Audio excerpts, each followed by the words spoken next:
next exam is just for unit 4, not for the whole course. It's for the whole course. Yeah. Really? For the whole course, not just unit 4?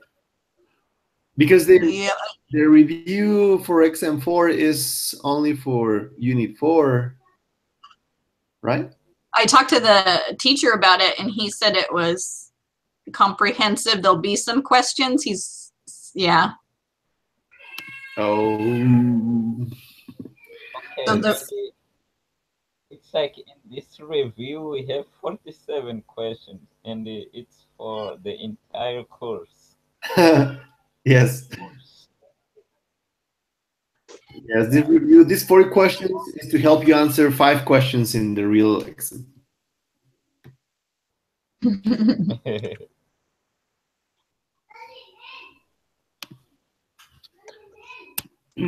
Okay, which of the following variables are quantitative? Mark all that apply. Okay. The telephone number of a randomly selected business or in town. That's not. No. The 3 most common brands of cars found in the U.S. The number of people in a randomly selected classroom on campus. Yeah, I think it's 1 and 3. Yes. 1 is not it. The telephone number is categorical. I think it's only the third one, right? The number of people in. Okay. Yeah, the number of people in a randomly selected classroom on campus is quantitative, but a telephone number is categorical. Yes, the first and 2 is categorical. Okay. Yeah, I think it's just the last one. Yes. Okay. I agree. Students in introductory statistics class at BYU Idaho were studying prices of cold cereals at grocery store in Rexburg. To get a sample of cold cereal prices, they went to Albertsons and rolled a die to decide which box from the left of the top shelf they would start on. They then recorded every 6th cereal after the first, moving from left to right down the shelves, recording the name, size, and price of each cereal in their sample. Is this study an experiment or an observation study, and why?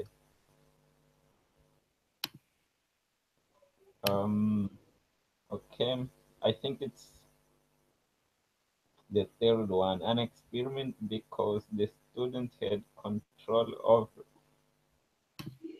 No.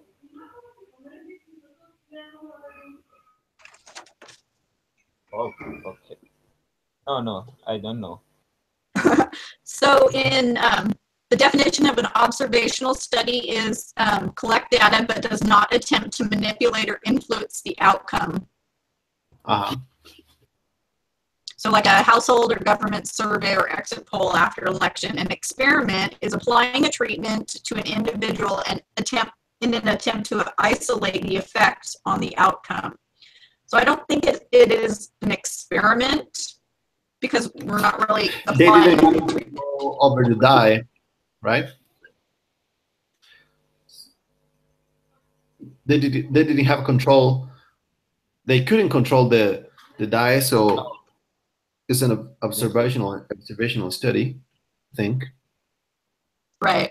Okay. It is an observational study, and I think because the students had no control over the price of the individual cereals. Had control over which cereal? First is the first, right? What?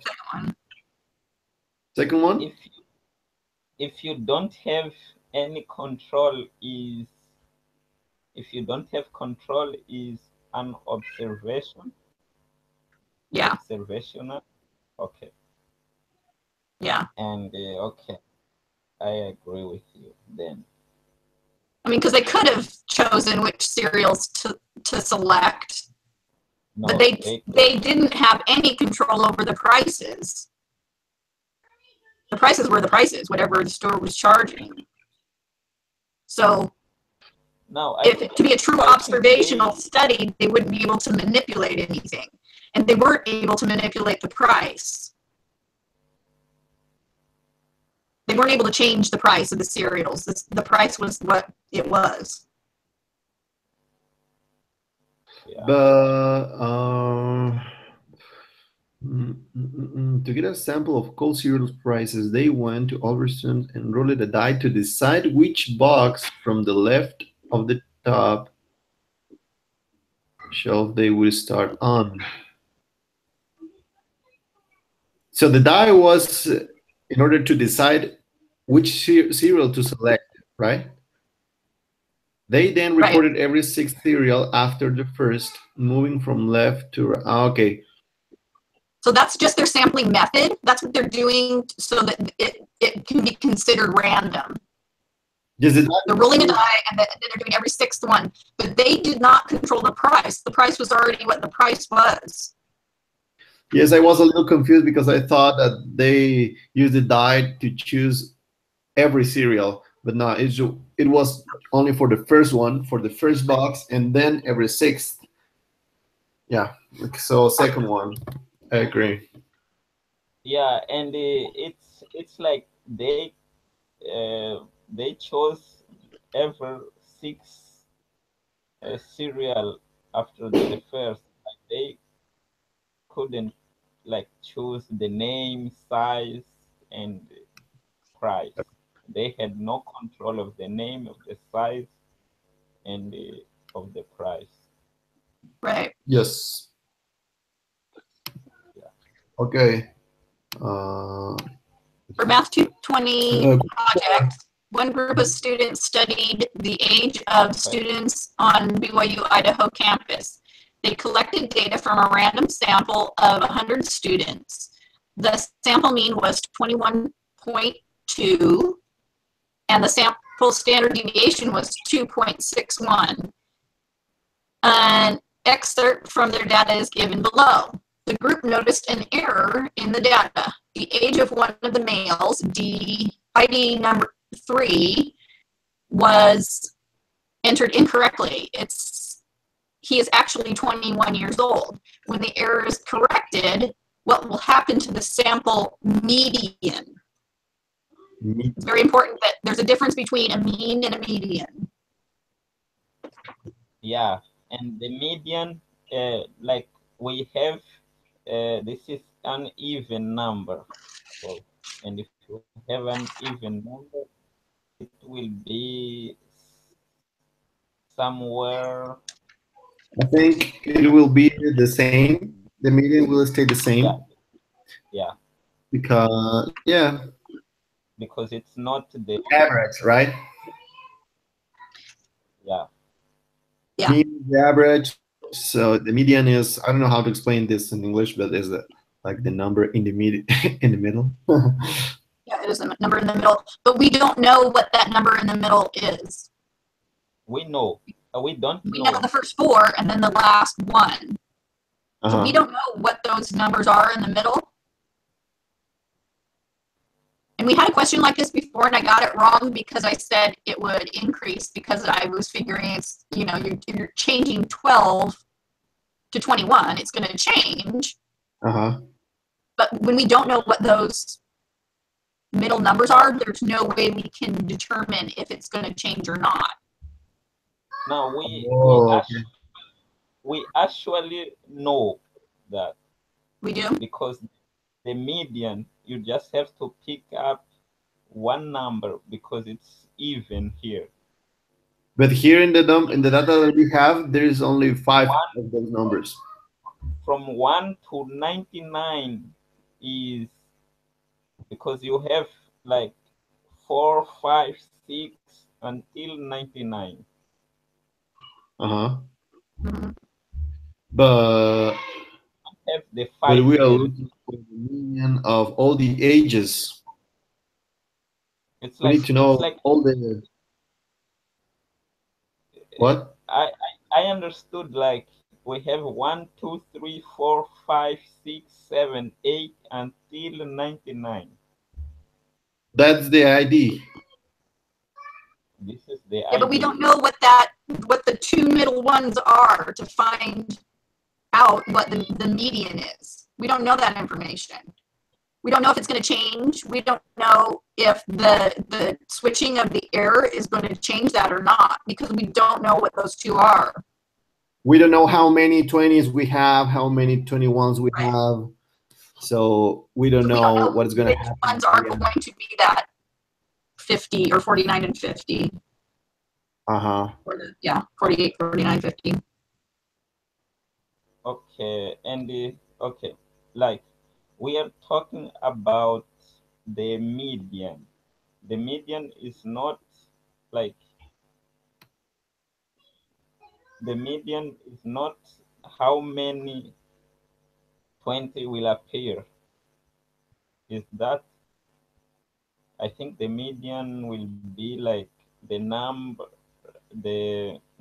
in the middle. Uh-huh. Right. It is the number in the middle, but you have to arrange the number the data in ascending order, and that's going to change when if it's changed from 12 to 21. But we don't know how it's going to change because we don't have enough information. Okay, and what it's will use it's not possible to determine. That's what I think the answer is. Data set. Yes. Okay.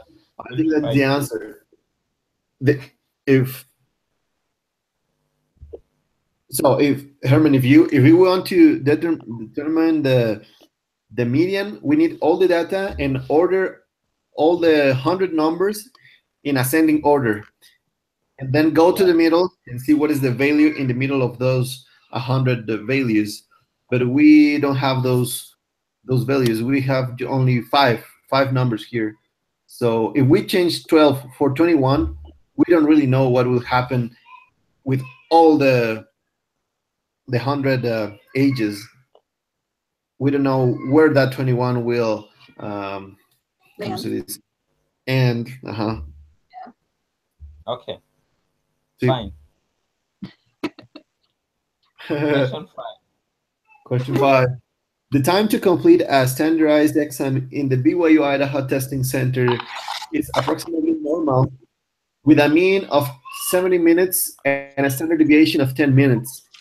Using the 68, 95, 99.7 rule, approximately what percentage of students will complete the exam in under 50 minutes? Give your answer accurate to one decimal place. 2.5. What? 2.5. 2.5? 2.5. Ask her why. I was trying to understand the problem while she got the answer. Okay, so if you're using the 68, 95, 99 rule, your mean is 70, so that's going to be in the middle.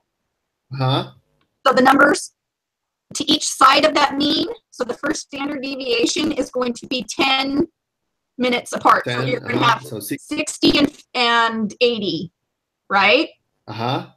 If you go to the 95, you're going to have 50 and 90. So we're looking for under 50, correct? So if we're in the 95 bracket, what is left over? If you're going to make 100, at 100 minus 95 is? 5. 5.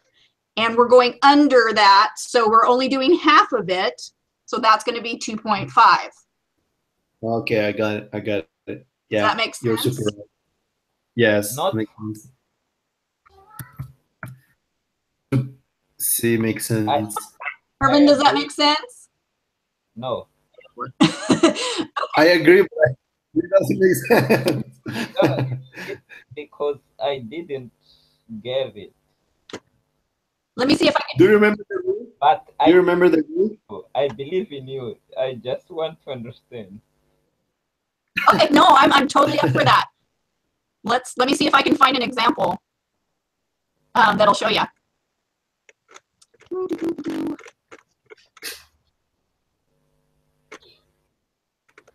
Come on. If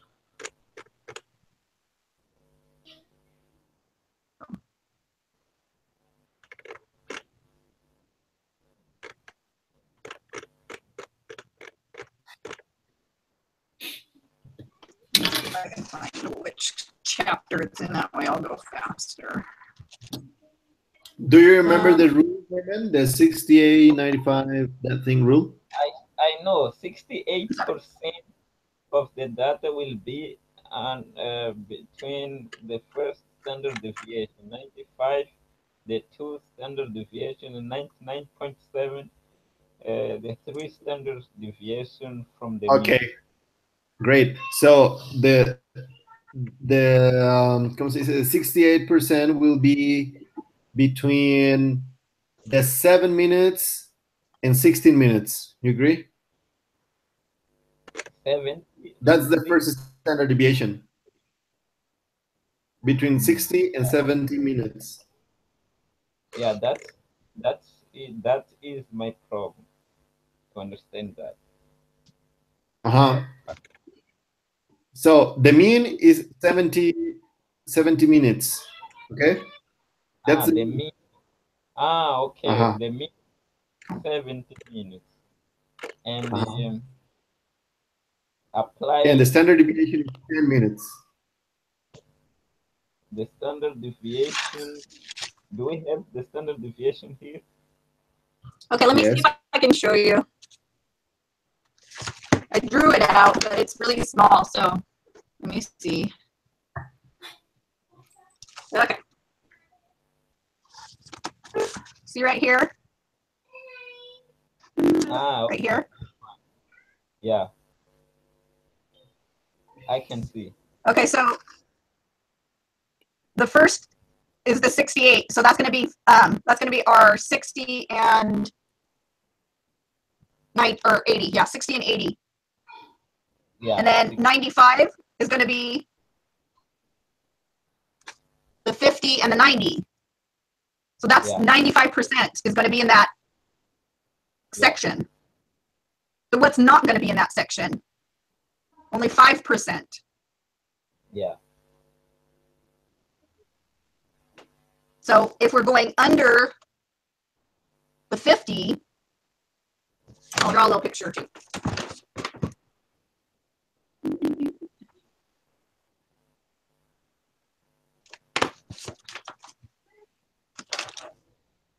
So the colored part right there from 50 and under, that's only 2.5%. Because if I colored the other side,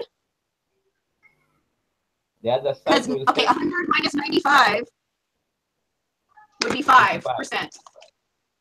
And it divided by 2 will be 2.5. Yes. Yes. Okay. Does that make sense? Yeah. So I just drew it out because I knew what the mean was and I knew the standard deviation. So I just did, okay, if we're doing 10 out from 70, we're going to have 50 and 80. And that's going to be the 68%. Everything in there is going to be 68%. Yeah, because we have the standard deviation of 10. Okay. Right. Does that make sense then, the 2.5? Yeah. Because 50 is the 95%. We know that there's only 5% left. Yeah. So half of that 5% would be 2.5. Yep.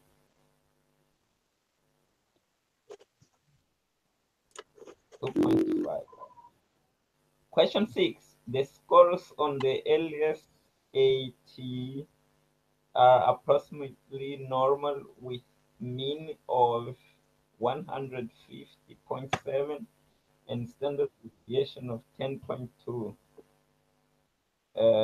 Queen's Schools of Business in Kingston, Ontario requires a minimum LSAT score of 157 for admission. Find the 35th percentile of the LSAT scores. Give your answer accurate to 1 decimal place. use the applet?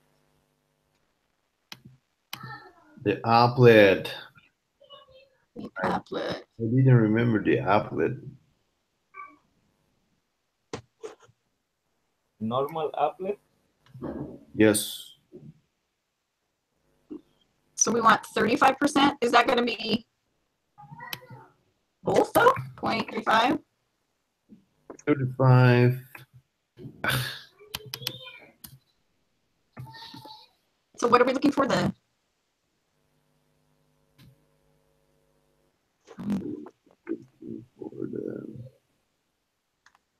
For the 35 percentile of the scores. 35 percentile of the listed. So we have to find the z-score, don't we? I think so. Deviation percentile. I don't remember that formula. The formula is the z will be equal the value minus the mean divided by standard deviation. So we know that The standard deviation. what is the value though?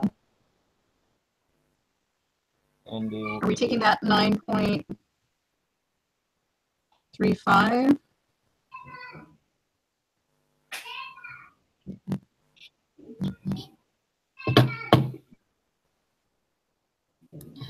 Oh, I remember this one. Okay.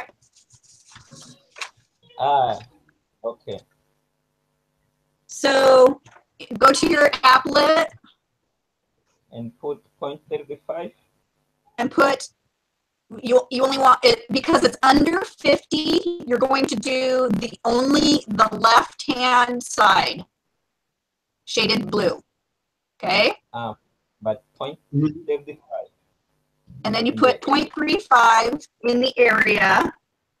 Yeah, I agree.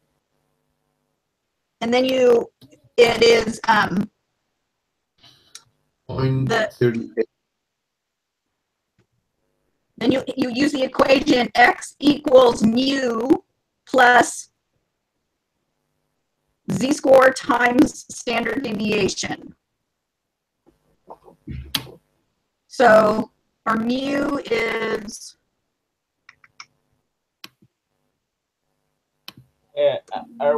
we are looking for the value, aren't we?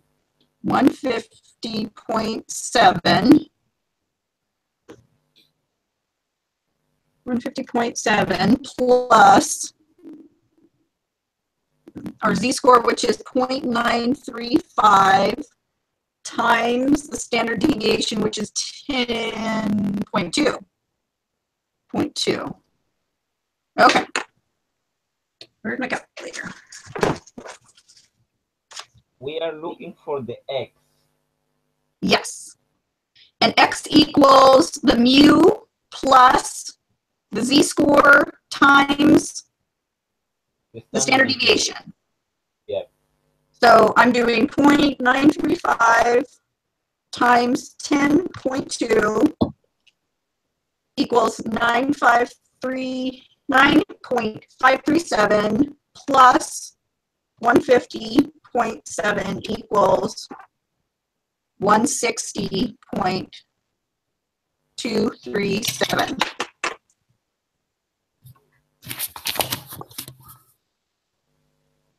We did the z-score times the standard deviation minus the mu. Oh, wait a minute, I did it wrong. Yeah, you have to do. I did do it wrong. Times standard deviation. Yeah, so 0.385 times 10.2 equals 3.927 times 1/5 plus point. Try it again. 10.2 equals plus 150.7 equals 154.627.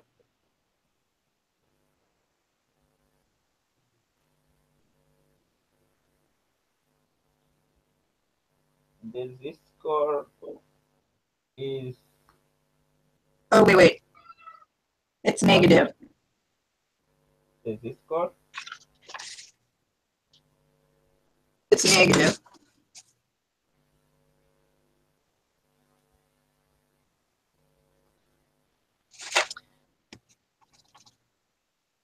$150.7 minus 3.927 equals 146,773.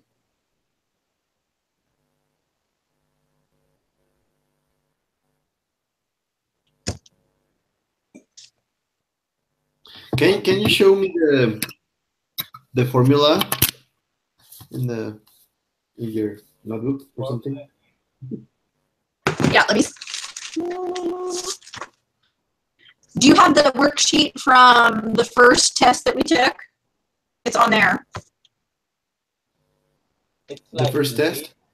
Yeah, that the study sheet that we used, the one piece of paper we were allowed to use. Yes. It should be on the very bottom of that. Okay. But I'm trying to find it.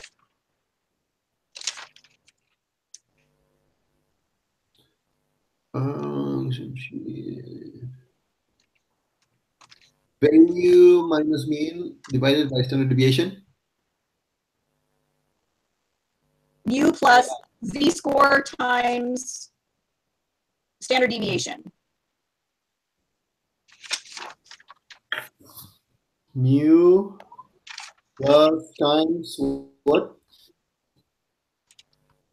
U plus z-score times standard deviation. Times standard. Yeah, so you do the z-score and the standard deviation first, and then you either add or subtract. This one we subtracted because we were under 35. Where is this? Okay.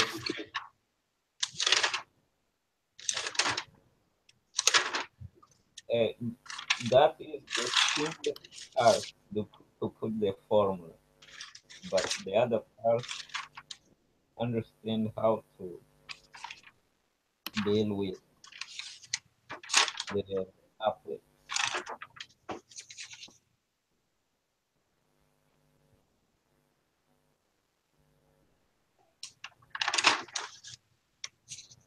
Okay, in the applet, we are going to use z-score 0.935. The area. You only shade the left-hand side. Yeah, the left hand, and we'll have the area of 0.1749. No, we have 0.35 because that's the percentile we're looking for. Okay.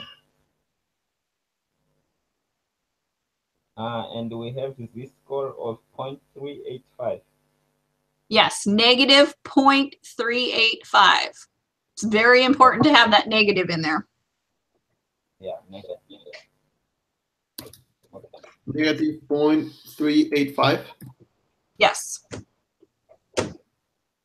And what answer did you get? 146.773. Okay. I understood how to do that.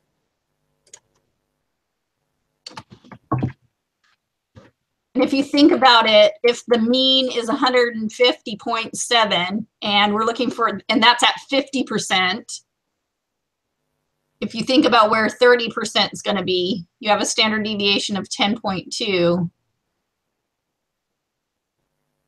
The 35th percentile is going to be between,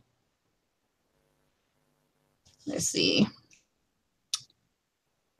140.5 and 160.9.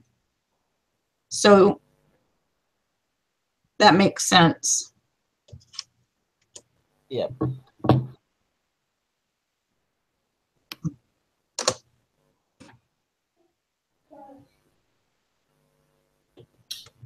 Okay. A team of, are you guys ready to go on? Yep. Yes. Okay. A team of dermatological researchers were studying skin cancer among 60 to 70-year-old American men. Suppose you are part of the research team and take a sample of men from this age group and calculate the mean number of skin cancer spots in the sample. Also suppose that it is known that the distribution of the number of cancer spots is right skewed. Suppose the sample size for the study was n equals 2. What would be the shape of the distribution of the sample means?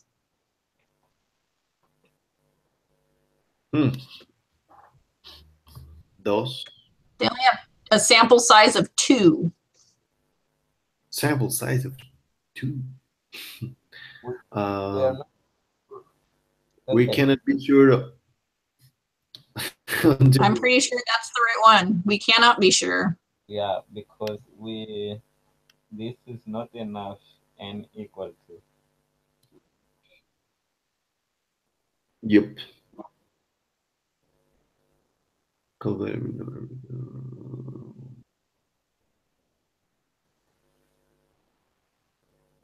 know it's right skewed though. Yeah. Was it? It is known that the distribution of the number. What would be the shape of the distribution of sample? It's 2.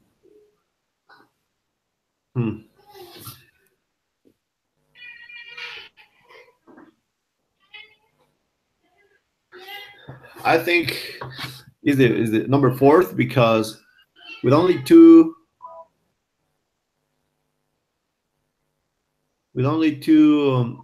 people in the study, it could be right skewed or left skewed or even normal with only 2. But we know that will be right skewed. And it will be skewed right.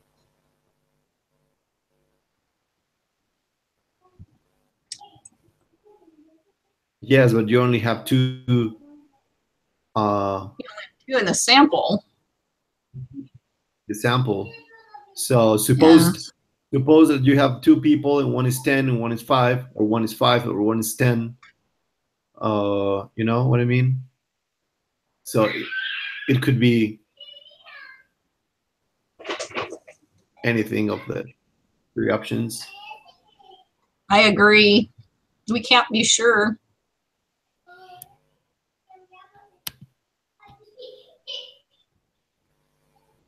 Yes, I think we can be sure. We have this. Suppose that it is known that the distribution of the number of cancer spots is right skewed. Now, if they had said that there was 100 in the sample, I would say it's going to be normal. But there's only 2, so we don't know. Okay. They are not. Are they asking about if it's normal or right skewed? They're saying, suppose that the sample size for the study was 2 people. What would the shape of the distribution of the sample means?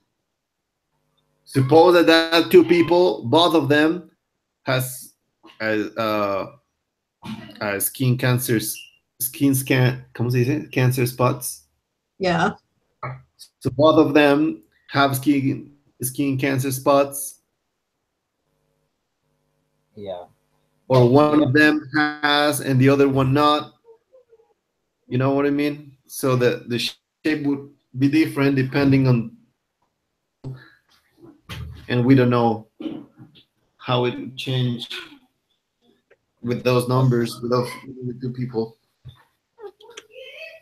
Okay, but this doesn't mean anything when they say uh, cancer spots is right skewed. This doesn't mean anything. I think if the sample of the mean would be greater, that would help us to know that the sample mean would be the same skewed, right? But in this case, that is too small. We wouldn't know the shape of the sample mean because it's too small. Yeah. I Okay. think. I'm sure. I think I'll. Oye, no, do.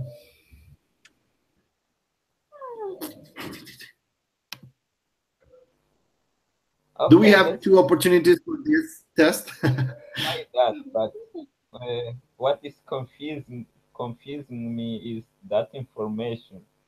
That where it says it's right skewed. Yeah, I think it's a tricky question. because it's like all the data will be all you'll do. It will be right skewed, even if you have a sample of 200 or Oh. so, will always be right skewed.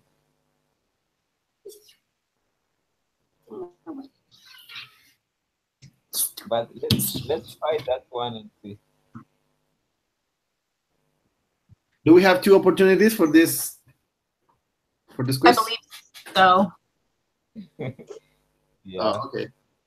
but we have 47 questions. Yeah. There's a lot of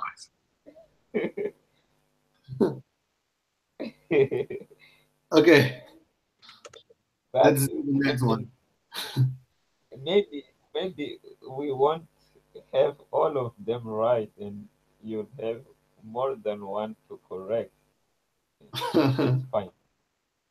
But okay, let's keep going. Okay. So they say use the following information to answer the next two questions. Tanker trucks are designed to carry huge quantities of gasoline from refineries to filling stations. A factory that manufactures the tank of the trucks claims to manufacture tanks with a capacity of 8,850 gallons of gasoline.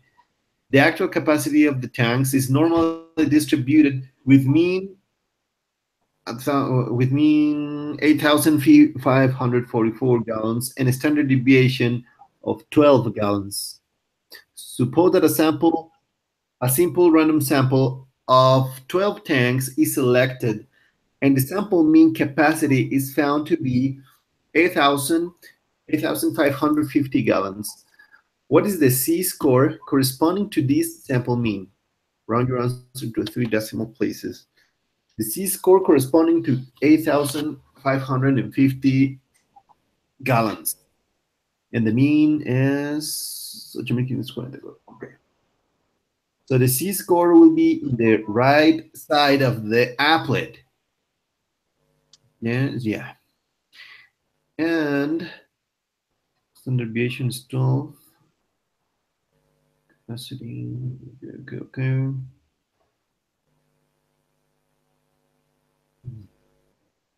So we have 8,550 minus 8,544 over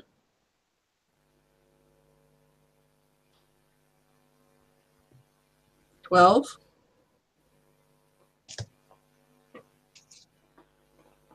Is that what you guys are getting?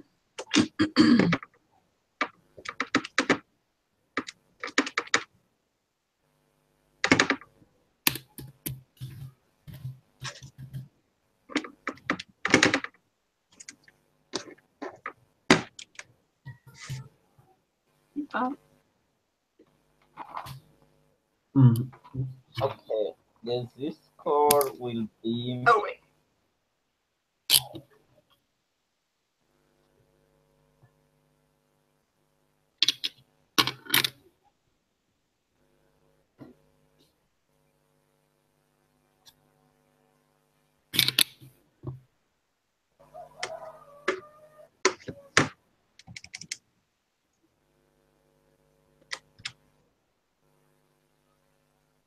$85.50 minus $85.44 divided by 12. Yeah, that's what I got too. Did you get 0.5? Yep. I'm opening the calculator. 8550 minus 8544. Yep. Divided by 2. I got by 12. 0.5.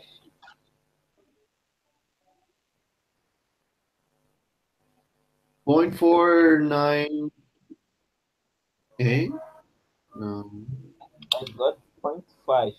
What? 0.5? No, I'm wrong. Let me do it again. Yeah, I think I used the wrong formula. 850 minus 8544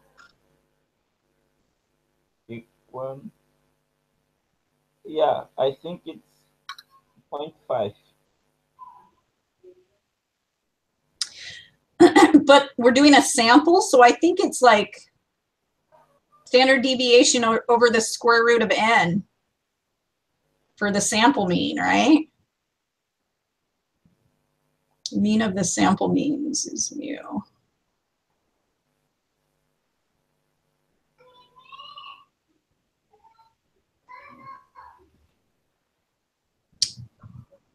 Dang it.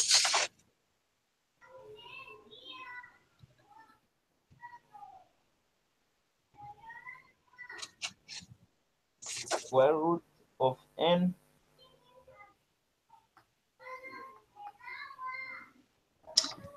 Yeah, so 6, wait a minute.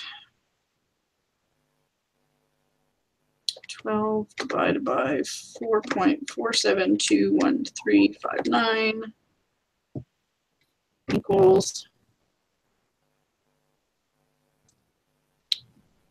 2.683216. 6 divided by 2.68.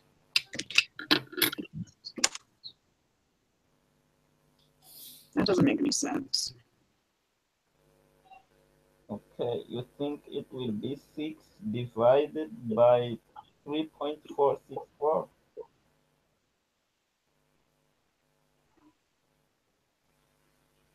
$1.732.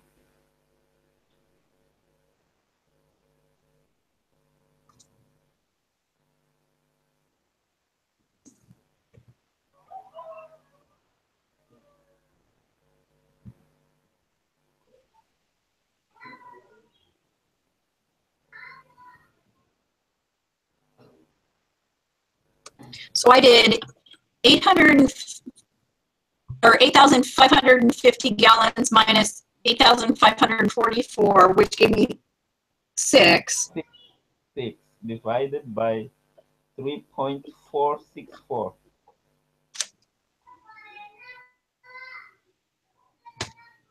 Which is 12 divided by 20, square root of 20 equals. I got 2. Ah, okay. You have square root of 20. 20. Ah, I did. 6 divided by 2.682816 Yeah, you are right. equals comes out to be 2.236. But that doesn't really sound right either.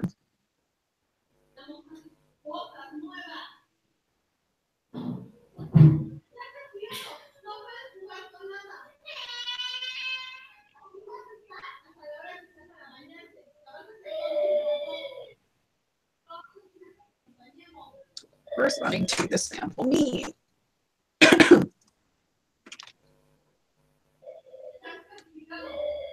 Sample standard.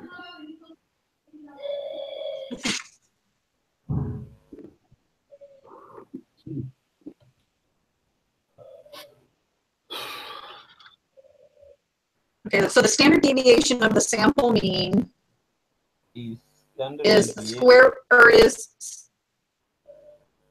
the standard deviation over the square root of n, right? Yes, is what I have here. And the standard deviation will be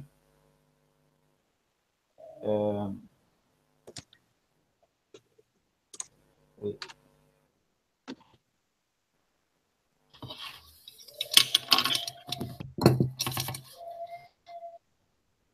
So we're talking 2.236. Does that sound right? The standard deviation will be 12 over the square root of 20. Yeah. Okay, let me see. 12 square root of 20.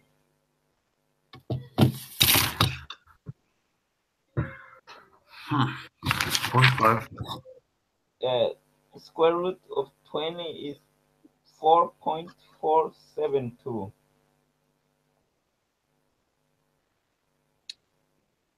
Yeah. And 12 divided by 4.472 equal 2.68.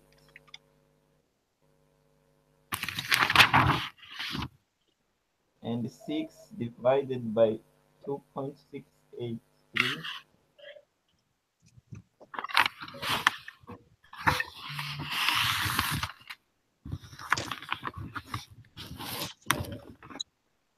Either I'm really complicating this, or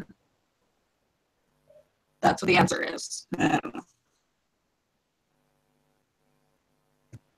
So there is a formula here to compute the z-score.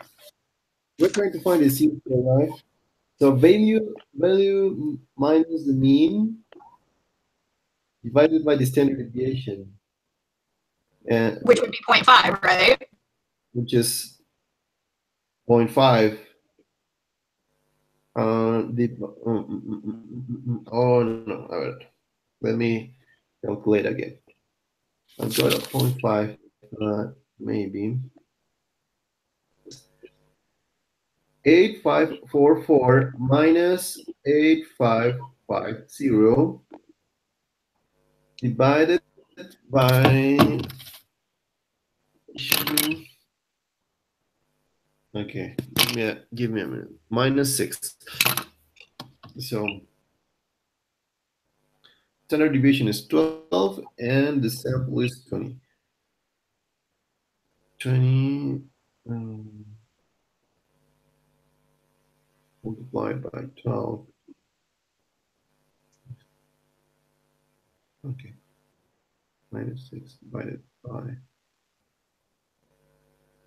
I got 0.111. Minus 0.111. I got 1.342. 1 point, what? 1 point. I got 2.236. Okay, this is the formula I'm using. Can you see? Let me see. Greg wrote something. Yeah, and that's what I used to get 2.236. Using this formula? Yeah. I did 8,550 minus 44. Which 12 is 6. divided by the square root of 20. Oh, but you are is value is the so I think it's 8544 minus 8550, right? 8550 is the value minus the In the problem, it says the mean is 8544. The value is it was 550.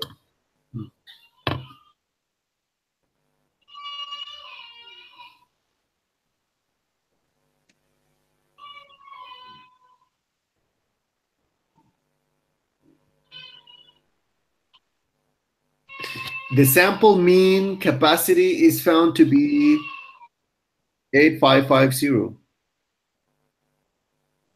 right? Yes.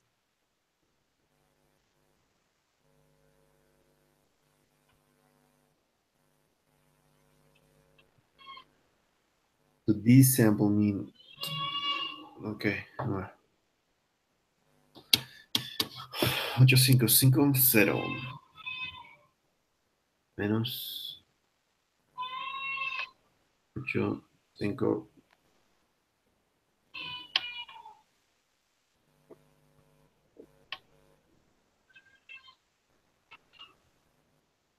6 12.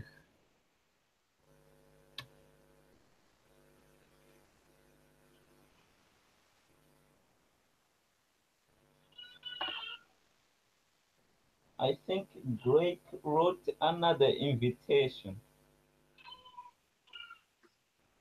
He did? Greg.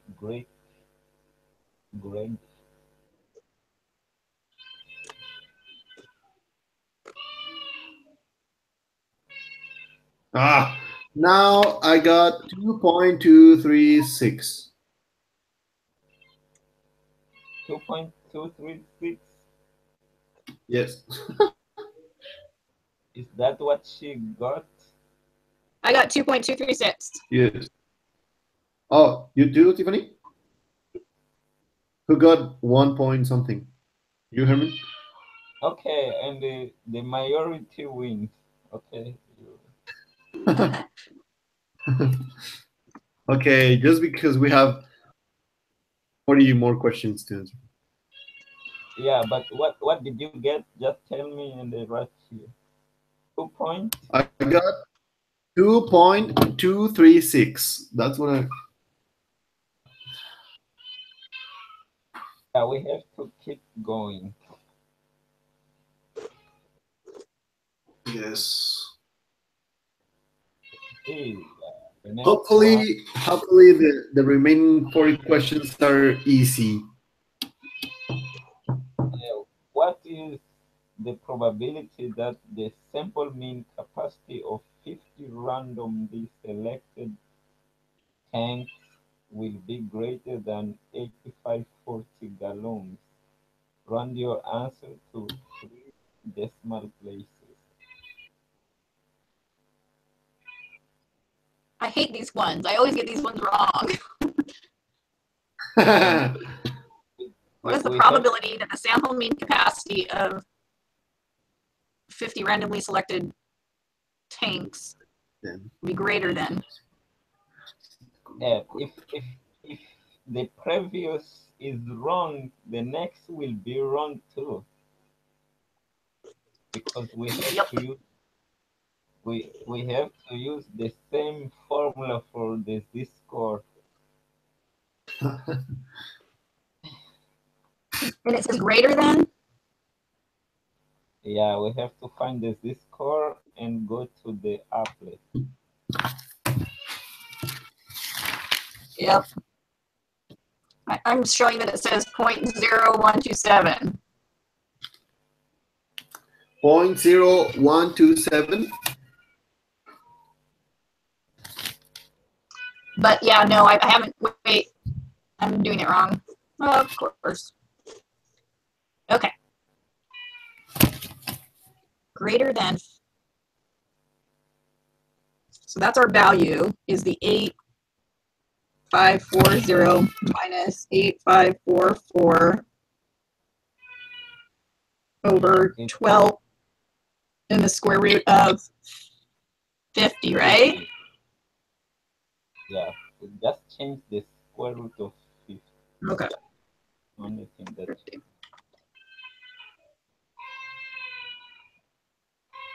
I have 7.0710678.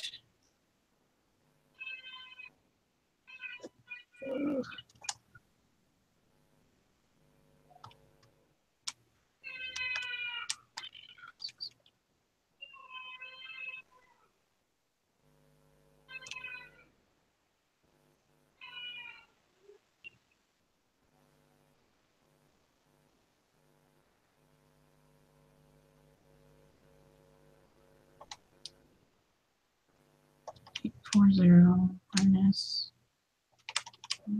equals -4 divided by 1.6970562.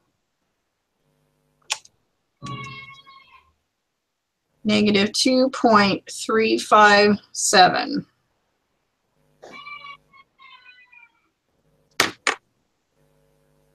And then we put that in the applet. 2.357.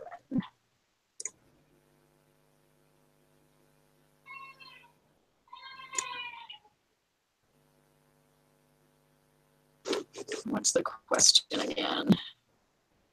Will be greater than, our mean is 44. I got an answer, and you guys can shoot me down, 0.990 or 0.991. 0.991. Yeah. The z-score you found was? The z-score I had was negative 2.357. Negative 2.397? 2.357. Negative 2.357. Okay, and it should be greater than.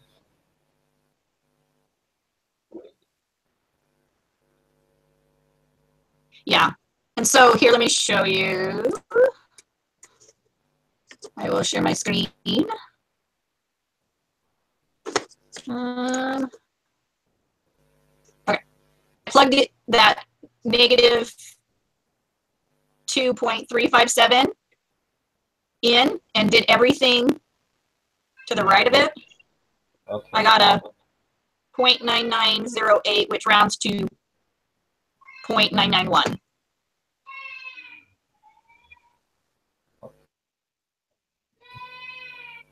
Does that make sense? And if you think about it, our mean is 85.44. So 8540 would be over here. Uh-huh. And everything this way would be 99%. So only 1% is going to be over here. 0.991. Yeah. I agree.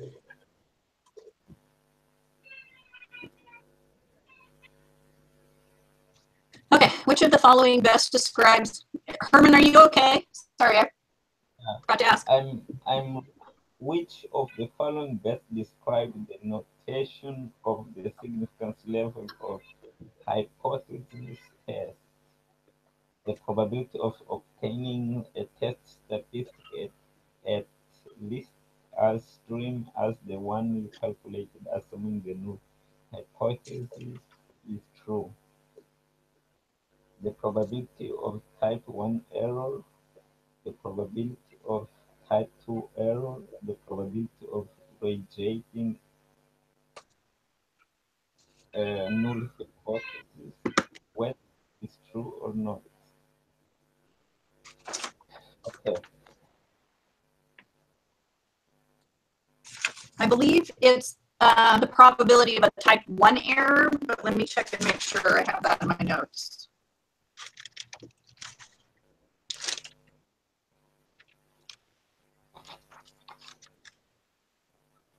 Yes, the probability of a type 1 error is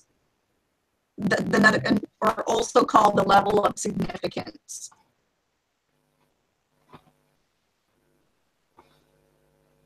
Okay, what did you say? So my definition for a type 1 error, I have written down the level of significance. So the probability of a type 1 error is also called the level of significance. Okay. One type 1 error is when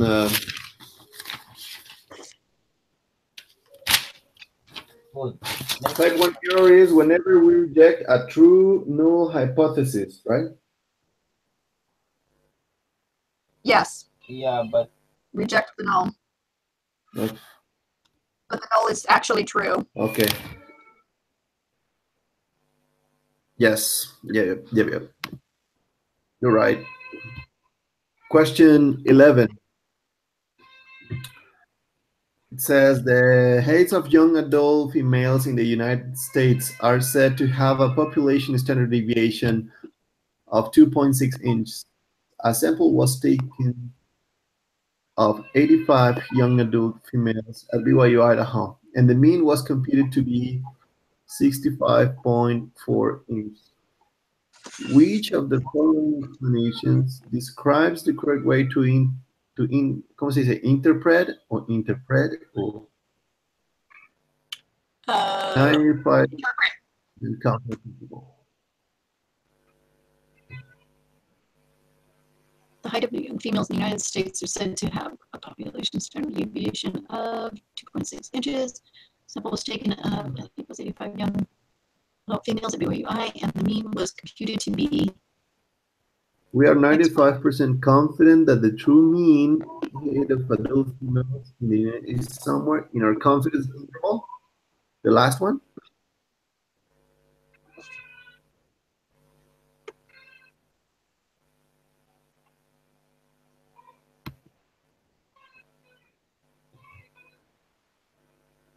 Actually, I think it might be approximately 95% of all 95% confidence intervals could be computed from the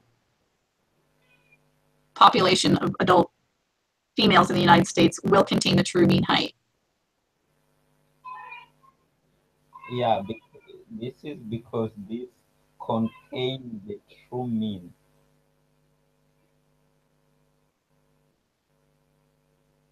Because the true mean will be within this 95%.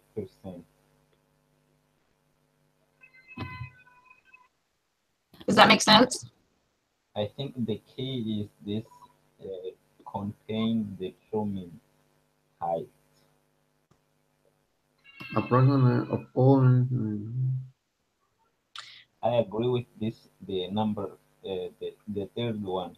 Third one. Third one. Why you think is that one?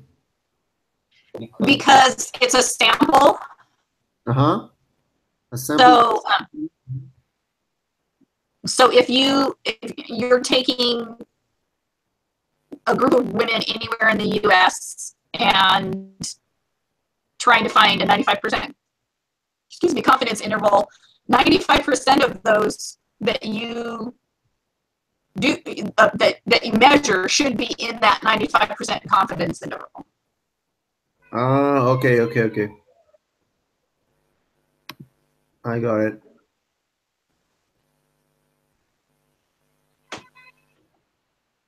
All of the So if only the that last one? one would have said we are 95% confident that the true mean height of BYU adult females, that might have been correct, but it doesn't. We're not talking about the population up here. Uh-huh. Yeah.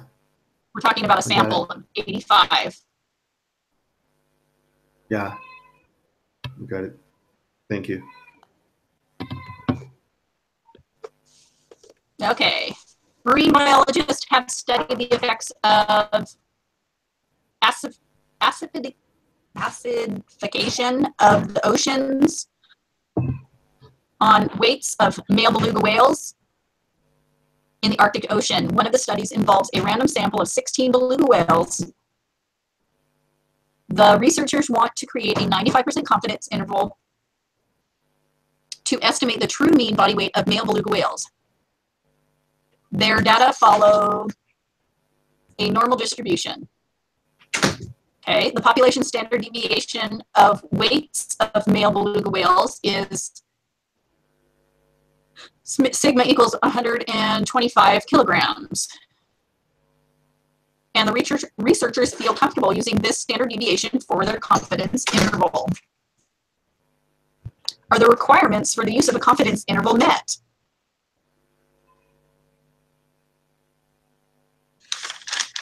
Yes.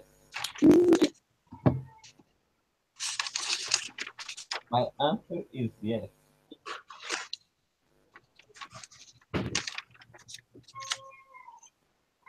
I'm sorry, Herman, I couldn't hear you. My answer is yes. Okay. Guess what? The second one.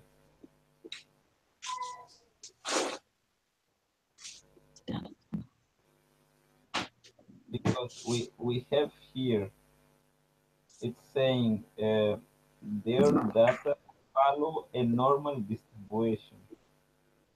Yeah, but we're asking if are the requirements for the use of a confidence interval met? So I can't remember what we need to do a confidence interval. So I'm looking for that right now. Confidence interval. Confidence interval. A confidence interval for an unknown parameter consists of an interval of numbers, point estimate, example.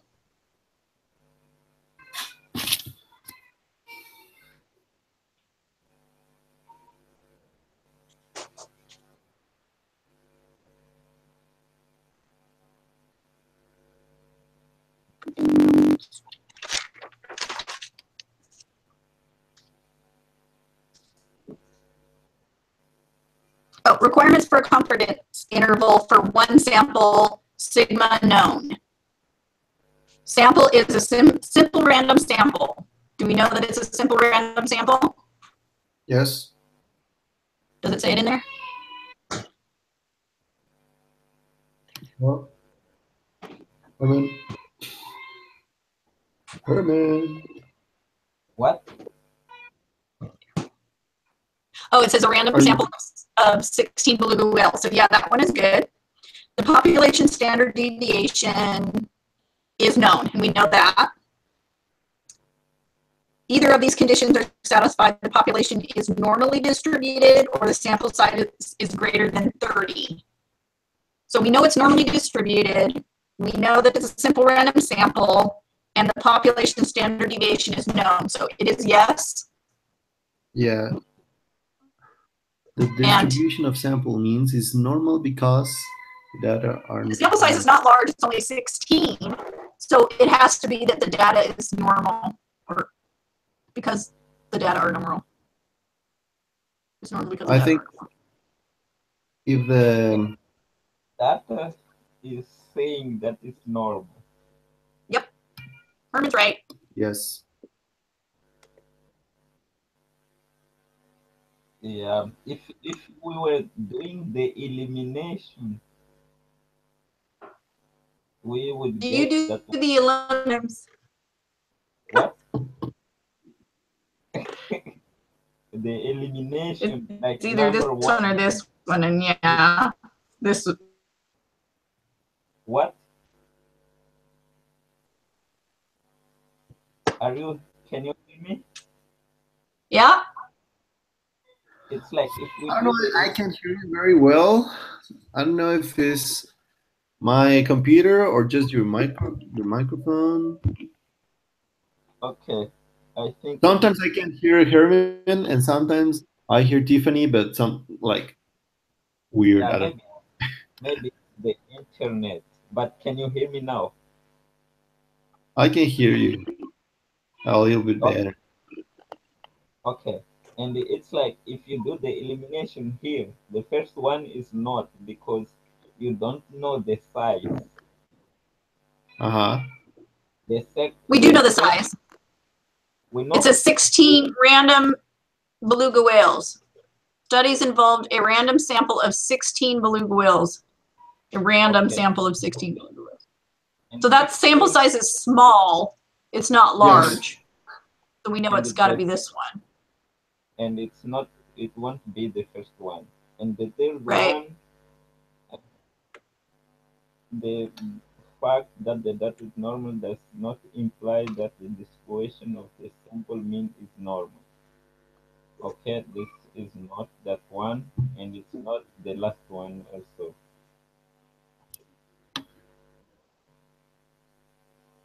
I think.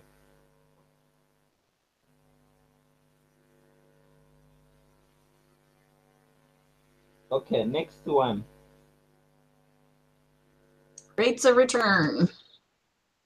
With a stock portfolio worth several $100,000 sued his broker and brokerage firm because he felt the lack of diversification in his portfolio led to poor performance for many years in a row. In an effort to avoid close public scrutiny, the firm agreed to settle the conflict by arbitration panel. The arbitration panel compared a sample of 39 investors' return with the average of the Standard & Poor 500 stock index for the same period in order to determine whether there was a substantial decrease. The data was quoted in rates of return, and the S&P has a known population mean return of 0.95. Suppose that you are a member of the arbitration panel, conduct a hypothesis test to determine if the investor's portfolio performed significantly worse than the performance of the S&P 500. Use a level of significance of alpha equals 0.05. What is the p-value for this test? Give your answer accurate to 3 decimal places. Alrighty. Okay. So we need rates of return. Rates.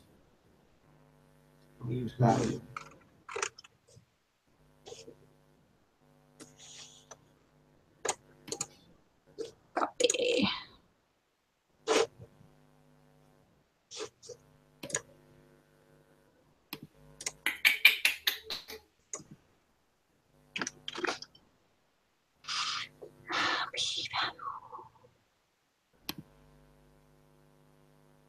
Oh wait, I'm using the wrong one.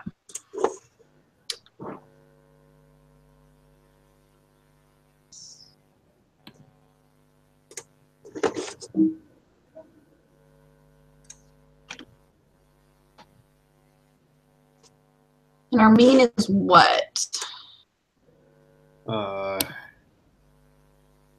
Doesn't give any of that, does it? We're doing a 95% confidence interval. Greater than, right? 0.95. And we want greater than or less than, right?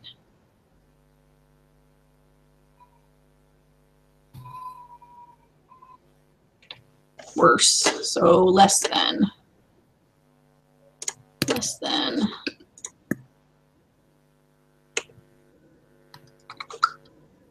I got 0.019. 0.019. Did you use the how can I say, the software?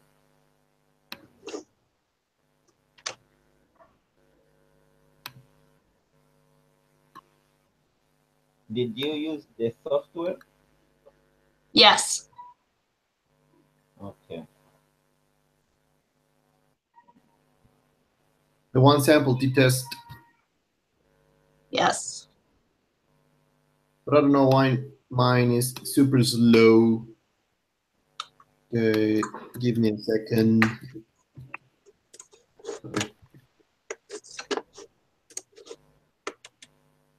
I got 0.25. Oh no! Wait. Oh, what? 0.256. Is that what you get, Tiffany? For a p-value, Uh-huh. I got 0.019. Let me make sure I got the wrong. I got rates of return. Okay. Are you using the one sample t-test? Yes. Information for the one sample t-test.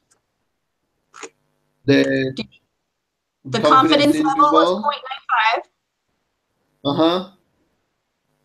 The null hypothesis is 0.95. Uh-huh.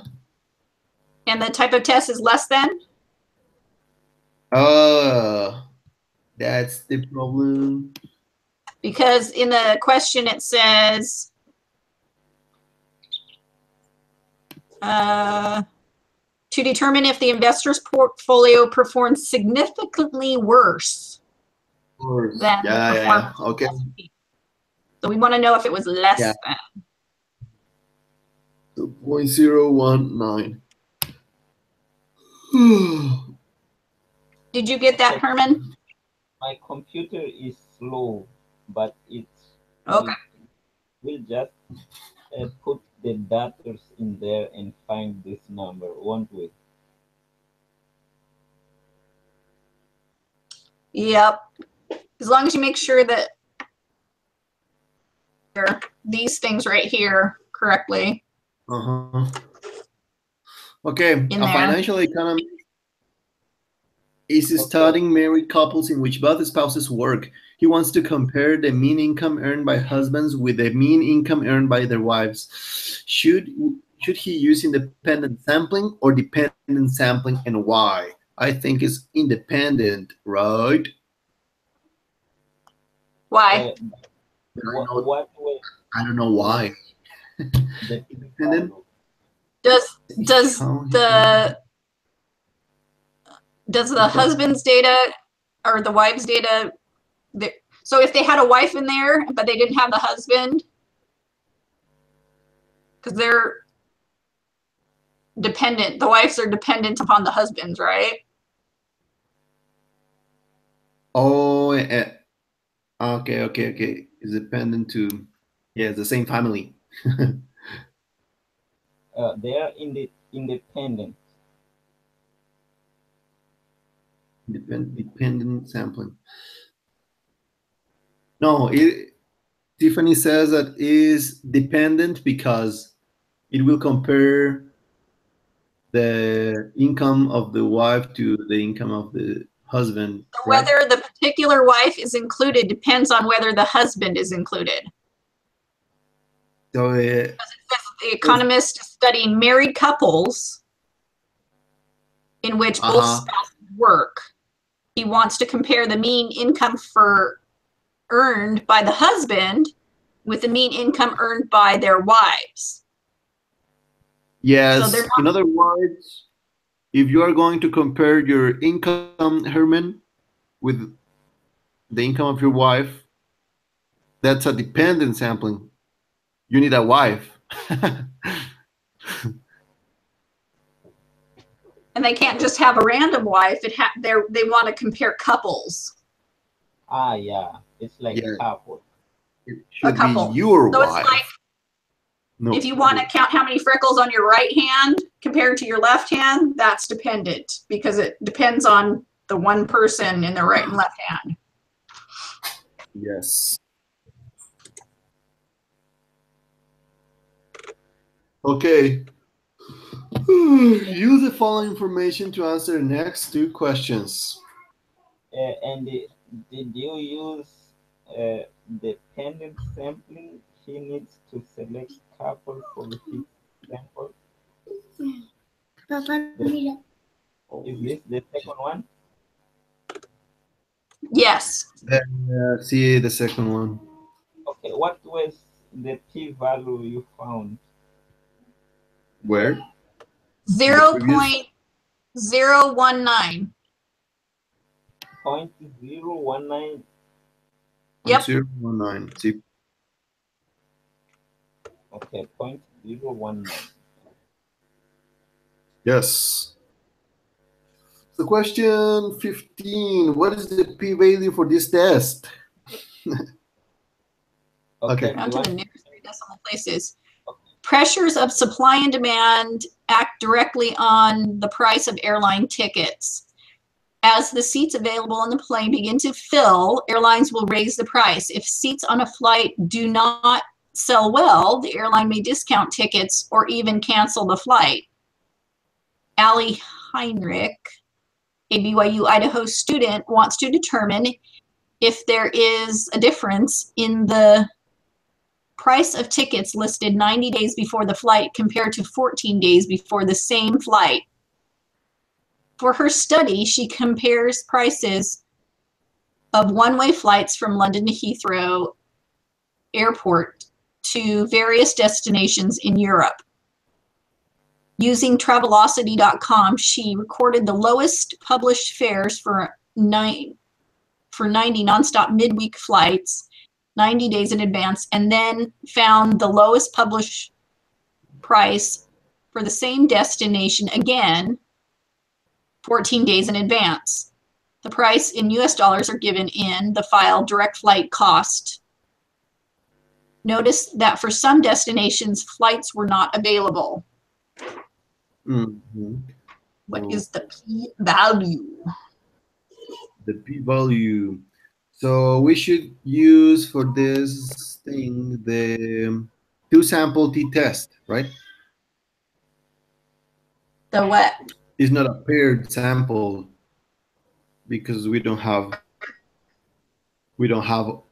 all flights for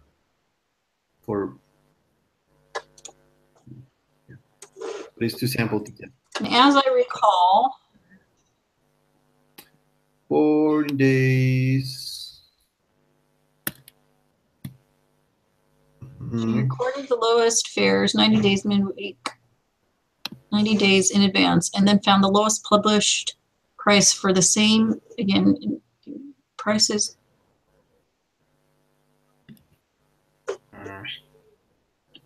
Two-sample t-test.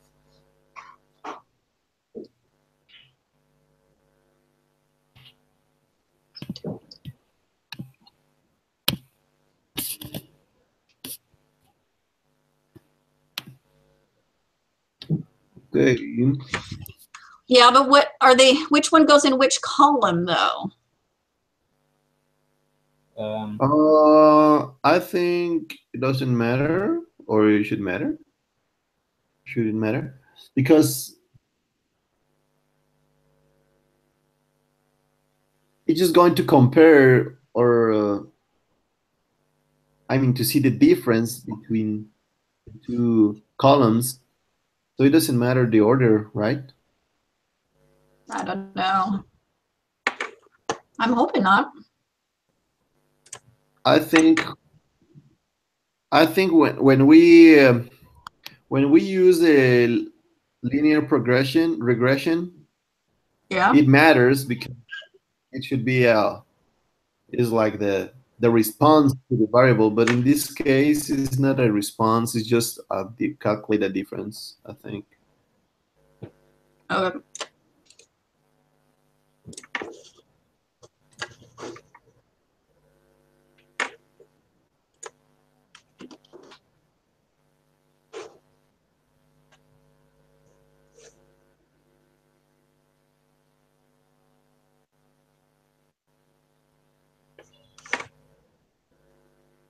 Or maybe if the order matters, the 90 days before should be in the variable 1, and 14 days before should be in variable 2. Okay, and then I got for the p-value, I got 0.404. What? 0.404. 0.4? 0.404. Yes, I got that too. 0.404. Why? I don't get that. For the p-value, you don't? No. Probably I'm doing something wrong.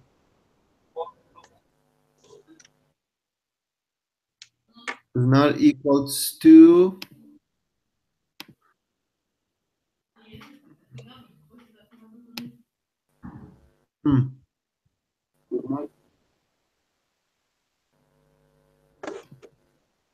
I got 0.583, but I don't know why. Point. Oh, I see why. I see why. I didn't copy all the data. There's a space between the rows without data, so I missed some numbers. Yeah, you're right. I think I will get a C because all the details that I don't see when I'm using spreadsheet.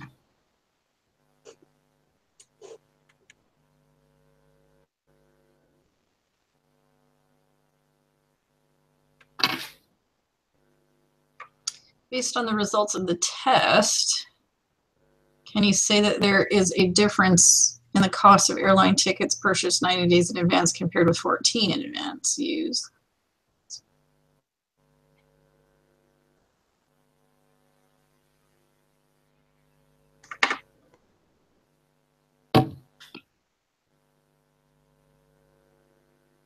Okay, we have to do the test. What was the null? The null is that there is a difference and there is not a difference. Right. The p-value, if there is a difference. Is 0.06. So we're going to. The p is greater than.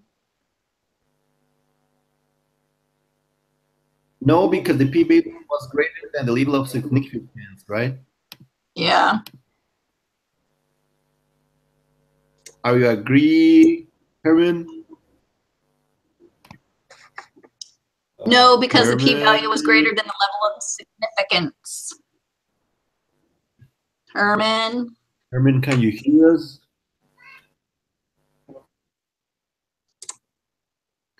Herman, we're number 17.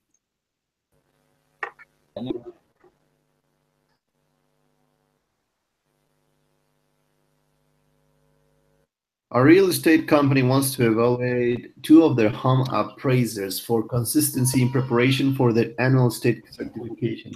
It is important that different appraisers be able to give similar estimates for homes and other properties. The company selects a random sample of 10 homes in different neighborhoods around the city and independently asks each appraiser for an estimate of the home value. the estimates for each home, the company subtracts the value given by the first appraiser from the value given by the second appraiser. They create a QQ plot of the differences and see that the points in the plot are a straight line. Are the requirements for using the desired confidence interval satisfied? Explain. Explain. Yes, the distribution of the mean difference is normal because the sample size is large. It isn't large. Not necessarily because the company needs to check the differences is normal because the data have been determined to be normal. What? The number 2? No.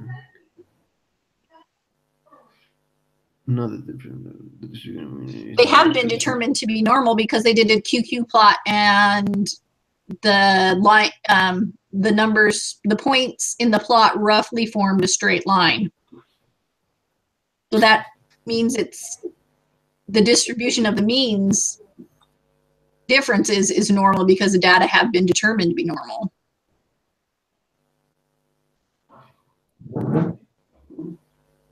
Number 3.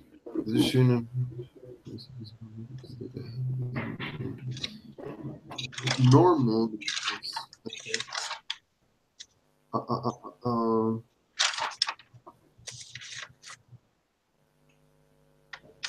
Okay, my computer was slow and I couldn't follow you. We are number 31. No, we aren't.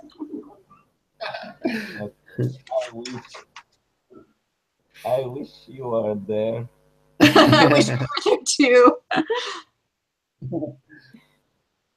So I think second one is interesting because it says not necessarily because the company needs to check that the values given by each appraiser are normal, not the differences are normal. Each of them got 10 homes.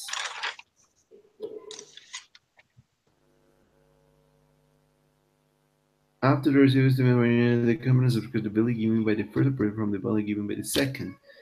You can plot of differences and see the points in the plot. Roll to form a straight line. Are the requirements for using this company? I'm not finding any requirements for a paired confidence interval. So I'm going to go for, yes, the distribution of mean differences is normal because the data has been determined to be normal because they did a QQ plot. They determined it was normal. It is a straight line, so it is normal. So there is not a requirement for the number of the sample, right? The size of the sample. There is if it's not determined to be normal. Oh, okay. Determined to be normal. So it is normal. So 10 homes doesn't matter. It's going to be normal. Okay. Because it says the company selects a random sample of 10 homes. So they had a random sample. Yes. The population, we don't know the population standard deviation, which is fine. But the other condition is that the population is normally distributed or the sample size is greater than 30. And it's not, it's only 10, but we know it's normally distributed because they did a QQ plot. And it's a straight line. Does that make sense? Yes, that makes sense. That's what I'm going for. Herman, can you hear us? Yes. Is it the Are you there? one? Is it the third one? Yes. Okay. Number 17 is the third one. Number 18. Now suppose the comp of the previous question wants to use a hypothesis test to determine whether the estimates given by the two appraisers are different. Which of the following would be the most appropriate pair of hypotheses for such a test? Okay. I think number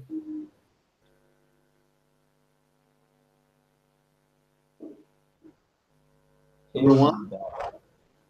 So is this one with the 10 homes and the 2 appraisers? Is Yeah. that a dependent or an independent test? Is it paired or is it independent? You said it's independent, right? Because the the result of one of the appraiser doesn't need to be matched with the result of any specific other appraiser, right? They're looking to see that they do match, and they're doing 1 home, 2 appraisers. The same home to 2 appraisers? Yes. Okay. So 10 homes, and then they have appraiser 1 comes in and does an appraisal, and then appraiser 2 comes into that same home and does an appraisal. So do you think it's paired or do you think it's independent? I think it's paired. I think it's paired too. So I would say the third one. Equals 0, no, equals 0. Yeah, because it's a difference. Does that make sense, Herman? Yeah. Okay. Question 19. Suppose you create a 95% confidence interval for a mean and get minus 2.346, 8.775. You have been told to report this by saying we are 95% confident that the true mean is between those numbers. Exactly what does this mean? I don't know. I was trained to say that. Just. Okay. The chance that true mean will actually contain the true mean are between 95 of all 95. There is 95 chance between. There is 95 chance that the true mean is between minus 2.345 and 8.775. So the first or the last one? The first. You go I for think the it's first? 95% of all 95 confidence intervals actually contain the true mean. 95% of all 95% confidence intervals actually contain the true 95% of all 95% confidence. Exactly, what does that mean? Because it's not a chance. It's like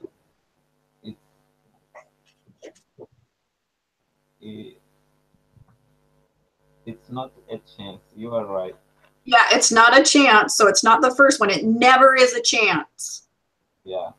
So if you see the word chance, it's not going to be that one. Yeah. No chance. No. And it doesn't mean that 95% of the data is between that. It means 95% of all 95% confidence intervals will actually contain the true mean. Yeah, that means that the true mean will be between these two intervals.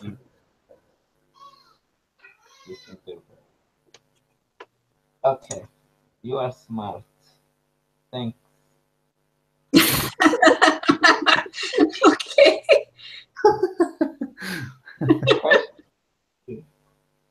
If P equal 4/5. Oh, I got this one wrong before. What is the smallest value of n that satisfies the requirement for a normal distribution? Okay, we have to get the formulas. P hat. No, we're trying to find n, aren't we? Yeah. And P. What is the smallest value of n that satisfies the requirements for a normally distributed P hat? Requirements. We have to find formula of P hat. Where did I put it?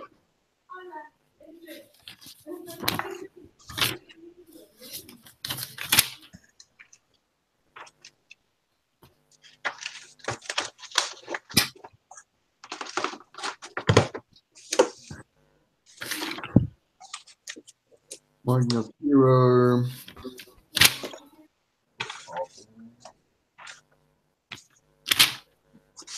Oh.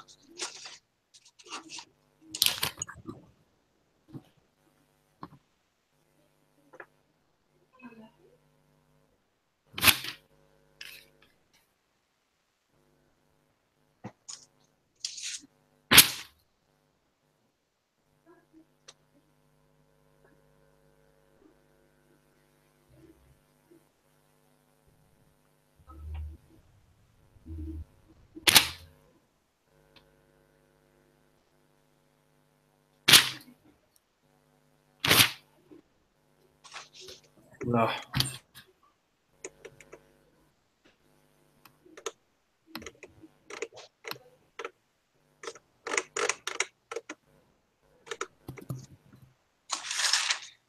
Alrighty. When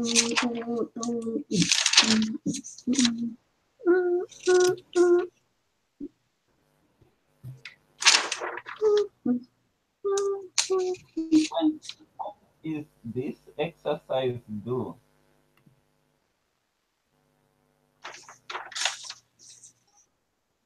Due. Why am I not finding that formula?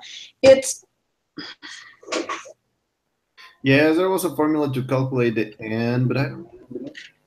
oh, NP is greater than 10, and then n minus n times 1 minus p is greater than or equal to 10, right? That's what we're looking for. What is the smallest that n can be? Smallest value of n that satisfies the requirements for a normally distributed P hat. Yeah. Yeah. But we If have p to find is the n. over 5, what is the smallest value? P hat.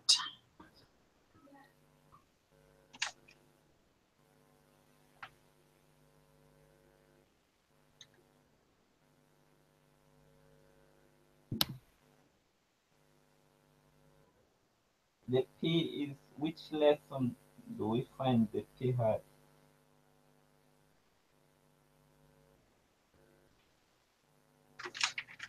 So we have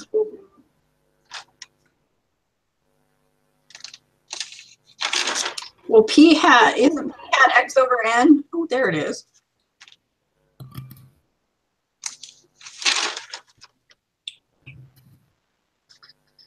Where did I put that? Yeah, p hat is x over n.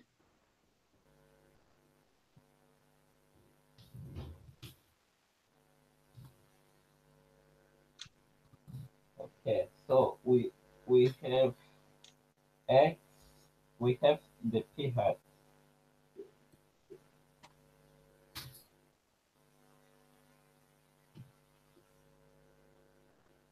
We have the P hat and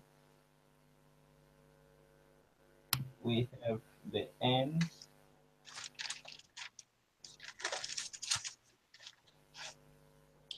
We need the n 4 over 5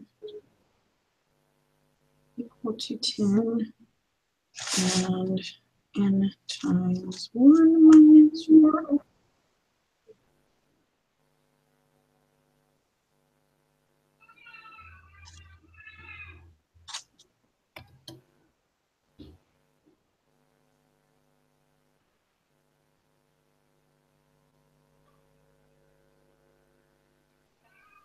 I think we should use that formula.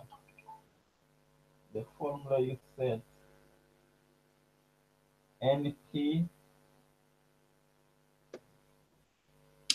NP equals 10, and then N times 1 minus P equals 10. Yeah. Okay. And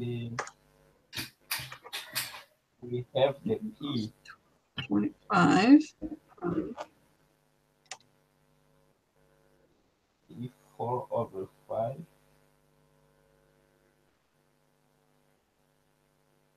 One over 5. N equals 10. So I times that by 5 and times that by 5 equals 50. I believe it's 50.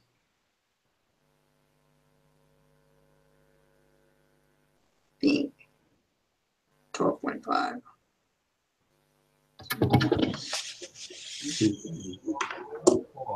Can you show me your formula? Yeah. Let me share my screen.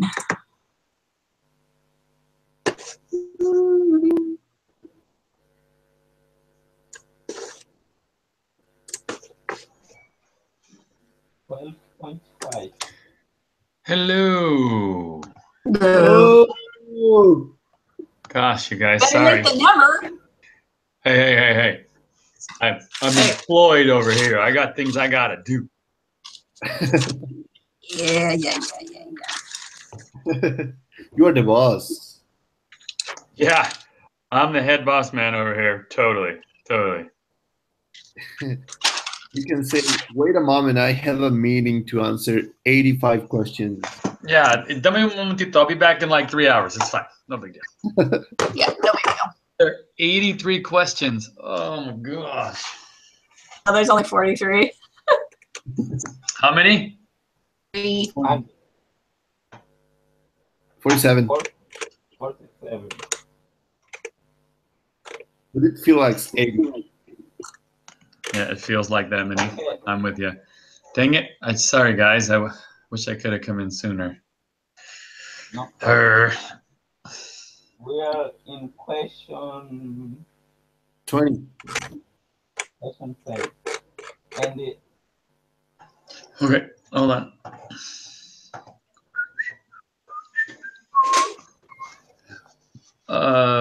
Group meeting quiz.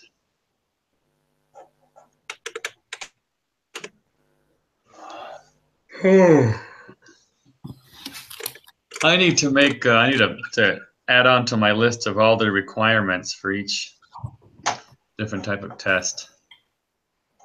Okay, there are 47. Gee whiz. Okay, where are you guys right now? 20. Question 20. Question 20. Okay, I'm not gonna go back and do all of those with you guys. I'll if someone wants to stay later, I'll review it with them, but I don't want to hold you guys up from doing the rest. So. Okay, so Edgar, right here, do you see on my screen? Yes. NP equal to 10, and N times 1 minus P is greater than or equal to 10. NP, okay. NP minus N.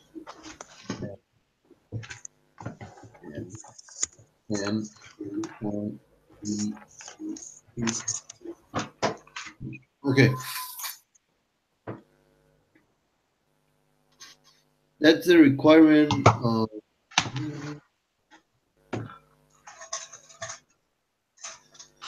For the confidence interval. So the answer that I got. About what? So when you plug P into here and set it equal to 10. This is Ziggy. What's happening? How are you? This is Doug from Honeyville. Okay.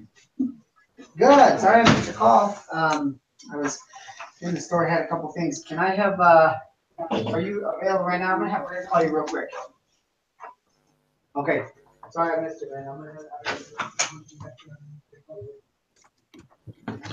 Oh man, I gotta take a phone call, guys. Hold on. There, it's So I got 50. 269. 50. I'm not able to see. Hey guys, I'll be back in a little bit. Okay. So So 0.5. It's asking for what the wait, the smallest value of n. satisfies the requirements for normally distributed P. 12.5. Yeah, the first one is 12.5. Okay. Try to put 12.5 in there if it's gonna work. But if you Oh. put 12.5 in the other one, it doesn't work, does it? It should be greater. 20.5 will be minus. If you use 50. So if you have 12.5 times 1 minus 4 over 5 equal 10.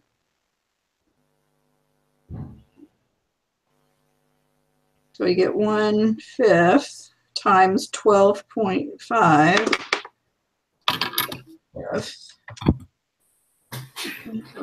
equals 0.2. So 12.5 times 0.2 equals 2.5. No, so it's got to be 50. 50. 50. Super 50. Okay. So I got the formulas here.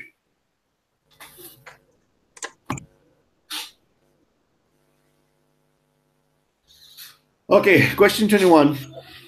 The formula is 1 is n 1 minus p. N parentheses 1 minus p parentheses. Should be greater or equals to 10. Okay, if you put 50 in there, 1 minus 50 will be minus 49. No, 50 is the N, not the P. Yes. Ah, okay.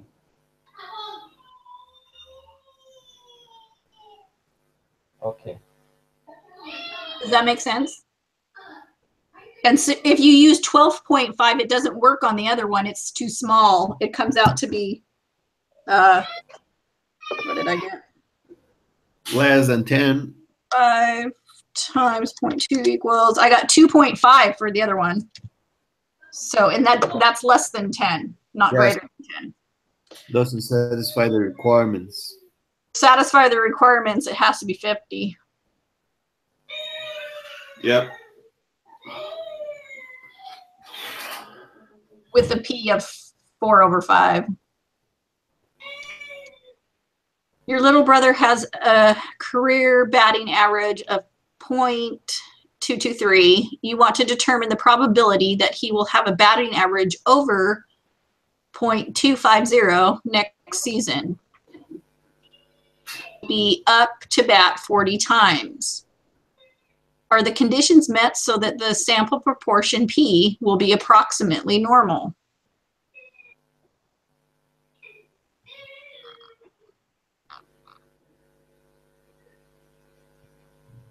Four times is n, right? What? 40 times to bat is n in this case, like the sample size. Yes, that's a sample size, N. And the average of 0.233 is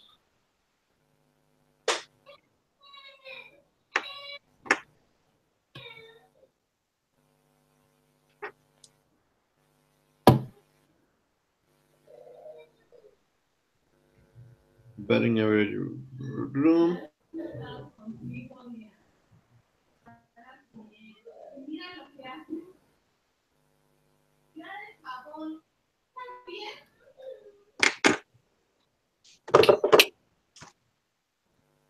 There's large sample. Yeah, 4.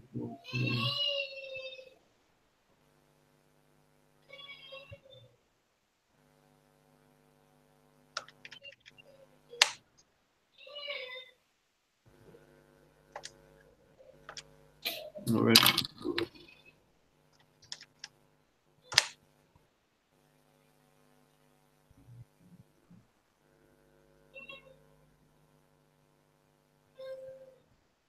Is the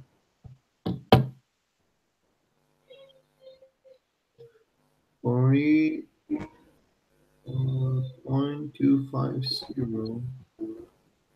equals to 10? The conditions are satisfied. 40. So which one would be the X though? Is it the 0.233 or the 0.250? I think it's 0.250 because it's the average that you're looking for. Gotcha. Okay. So that's 10, so it's satisfied, right?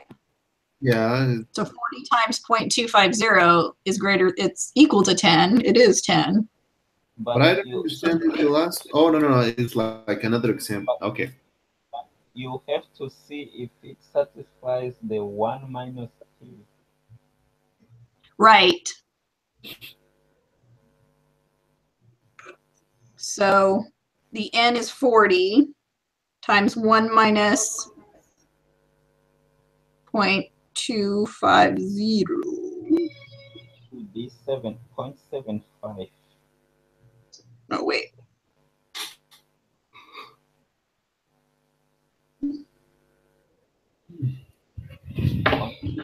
Five times 40. Yeah, it satisfies. Yes.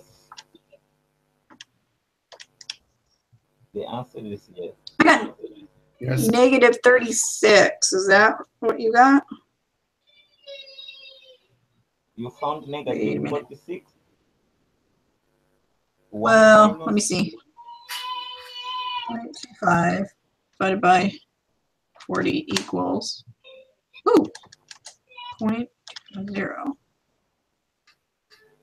divided by 40.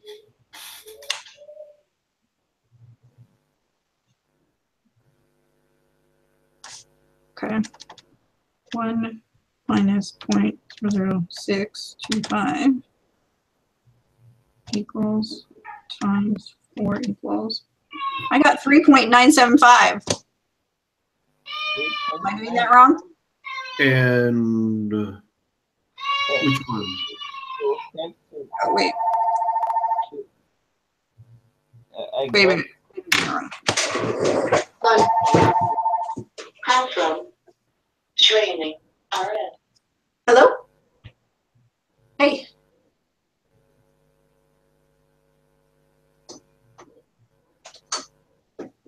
I haven't been able to get that right.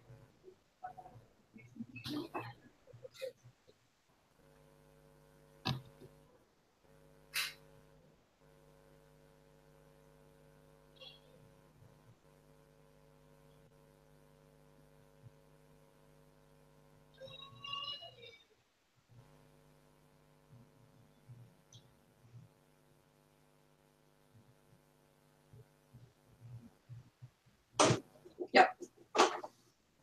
I think it is the second one. Okay. Don't you believe? What? I will do the second one. Don't you believe? The second one? Yeah. Because I think meet requirements. Because I believe X is 0.250 which is the average that we're looking for. Well, is 40 times 0.250. Yes. And the Oh, did other you think one it's is yes? What? So do you guys think it's yes? yes, the second one. Okay. I have to make a phone call and I might be a little bit, so I'm gonna leave you guys to it for a bit and I'll be back, okay? Okay. Okay. Great. Question 22. Okay. A geneticist takes a simple random sample of 140 gamete sex cells from the testes of a dog portion which contain the chromosomes for development in the womb. Within the known true proportion of dog gametos, I don't know how to say that contain the male chromosome 6%. All right, where are you guys now? Question 22. Okay. Okay, but we can review question 21 and question 22.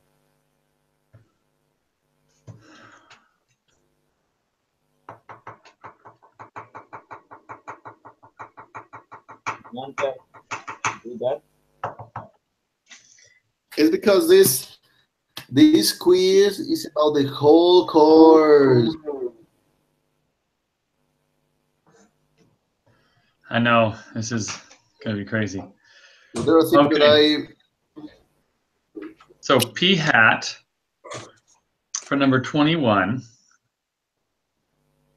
It says, are the conditions met so that the sample proportion p hat will be approximately normal?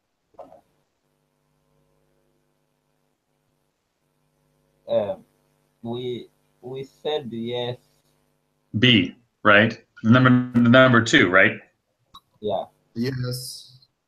Yeah, that makes sense. That's what I was gonna say. Because yeah. Because yeah, 0.25 is X. Okay. And you have to check if n times between parentheses 1 minus 0.250 is more than 10. More than or equal to 10. Right. And it is. Okay. Question 22. Okay, go ahead. You are the leader. Hold on. Hey. Oh, I gotta find it. Yeah, I'll see what I can find. Okay. I think Doug's on the put it together, so I will next 10 minutes we'll try to get it to you. Okay. Okay. A geneticist takes a simple random sample, n equals 140, gamete sex cells from the testes. Do you guys know what testes are? No. Huevos.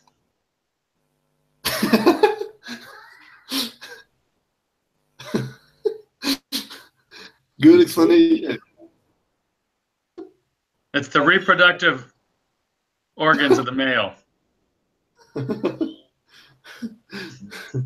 It was easier to understand with your previous explanation. Okay. Do you know what I'm talking about, Herman? No. What are you talking about? All right, hold on, just to make sure I'm saying it right here. Tiffany is back. Okay. Yeah, but I'm on hold. Os ovos. São os ovos. Oh, okay. Yeah, it's like that's what it means. Testes. Nope. The eggs. Hey. Eggs. Yeah. The eggs. Perfect. Yes, send that one. It's totally good. Awesome. Thanks. Yeah. That's what it means. Okay. So the sex cells from the testes of a dog to determine the proportion which contain the chromosomes for development into a male. Assume the unknown true proportion of dog gametes that contain the male chromosome is 46%. So 0.46. The geneticist conducts her survey and calculates that p hat equals 0.512. Which of the following is the most correct interpretation of this statistic? There is a 51.2% chance, no. And the reason is we never use the word chance. Ever, ever, ever, ever, ever. Never do. Number two, 51.2% of the eggs fertilized with these gametes will produce female puppies. No. 51.2% of all the gametes in the dog's testes have the male chromosome. Oh. 51.2% of the gametes in the sample.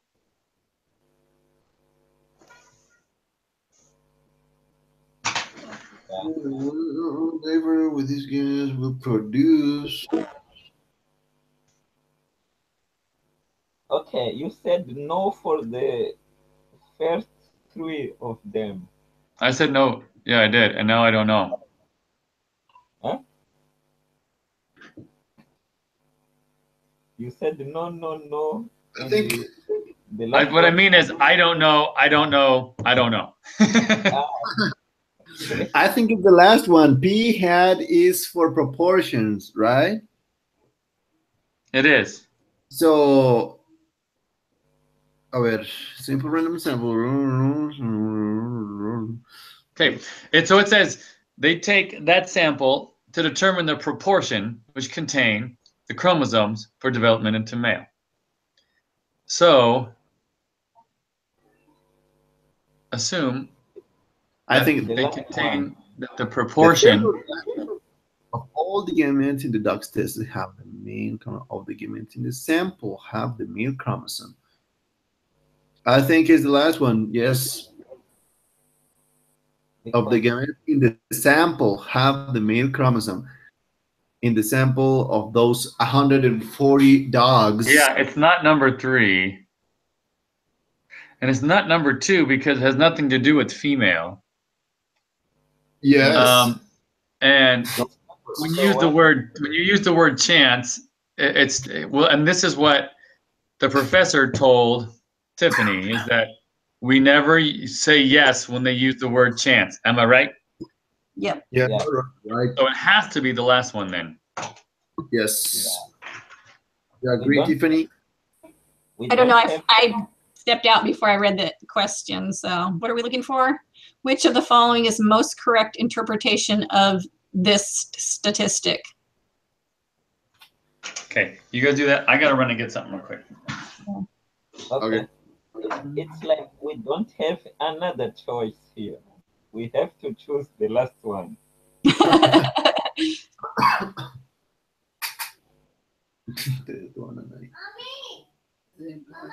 Mande.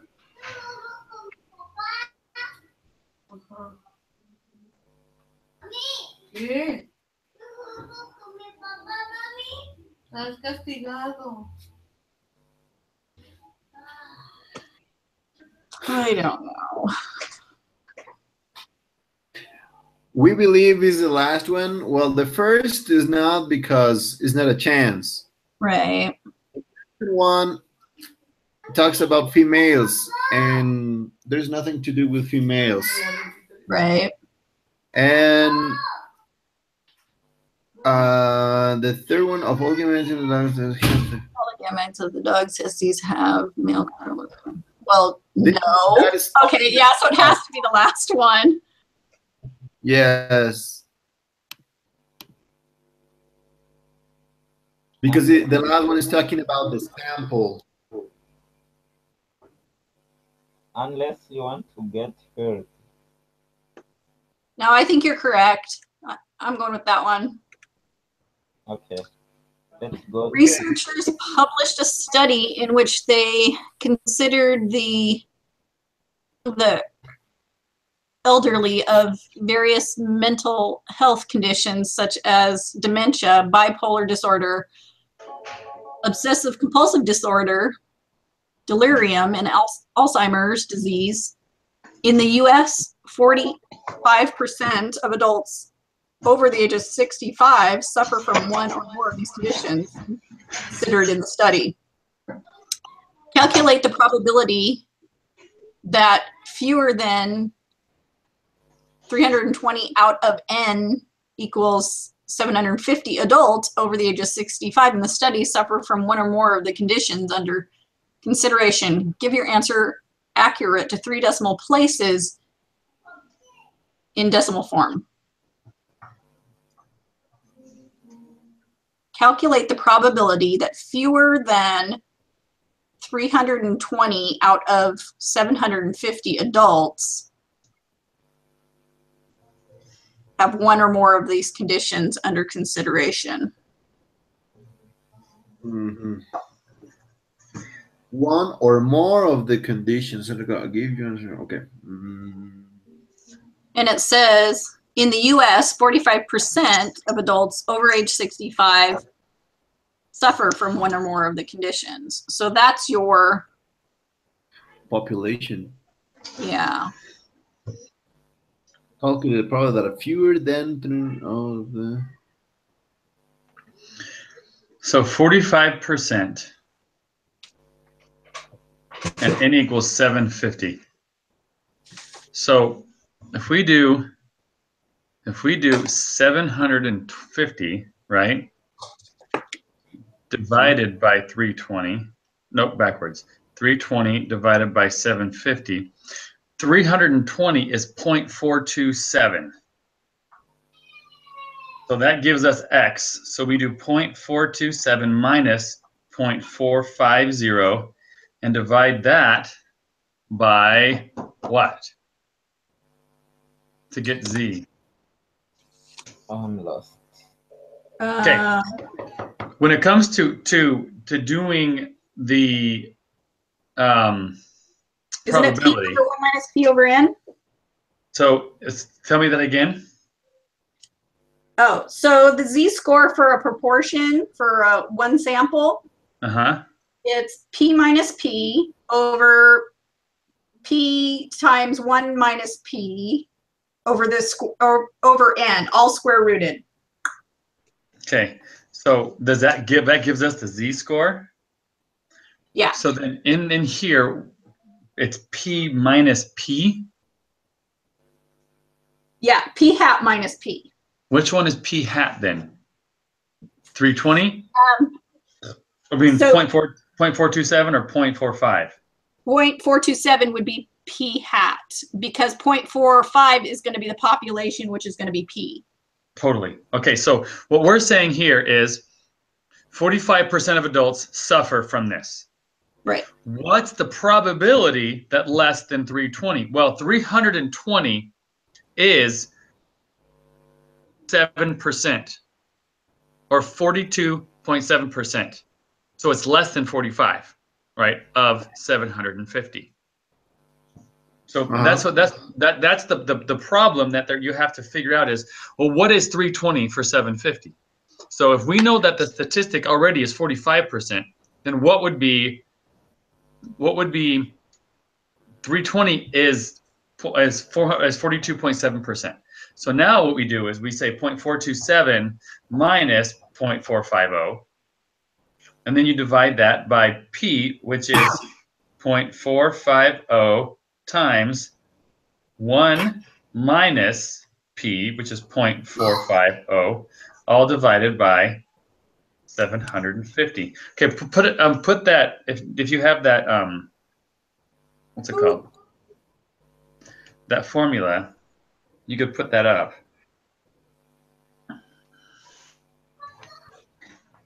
Let me see if I can find it.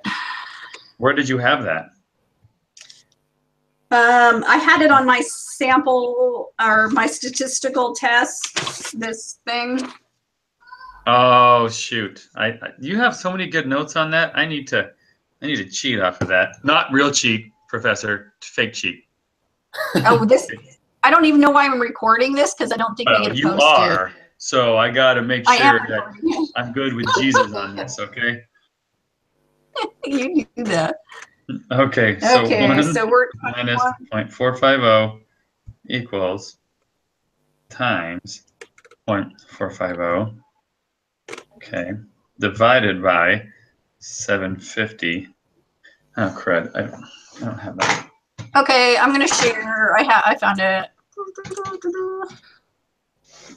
0.018 is what I got, and that's the z-score. Oh no. 0.018. Right here.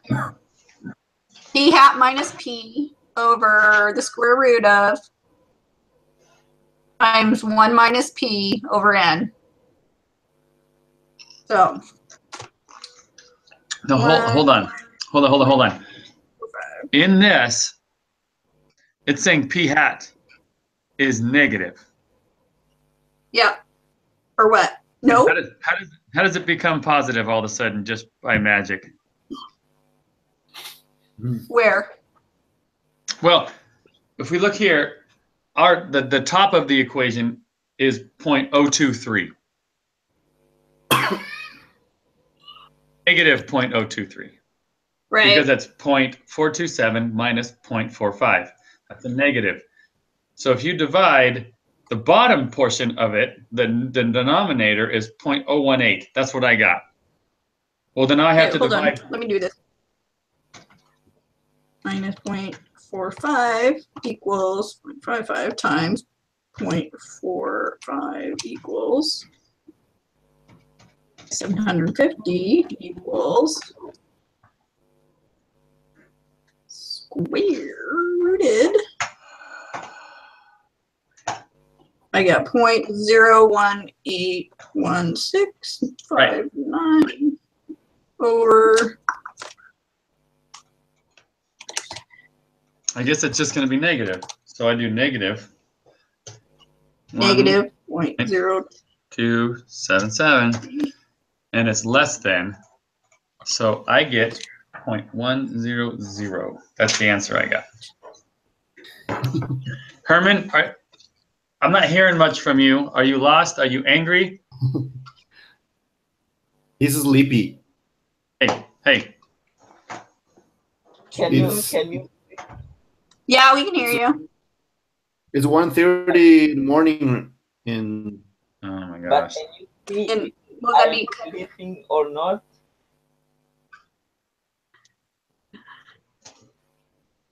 Okay, What? so I got negative 1.266.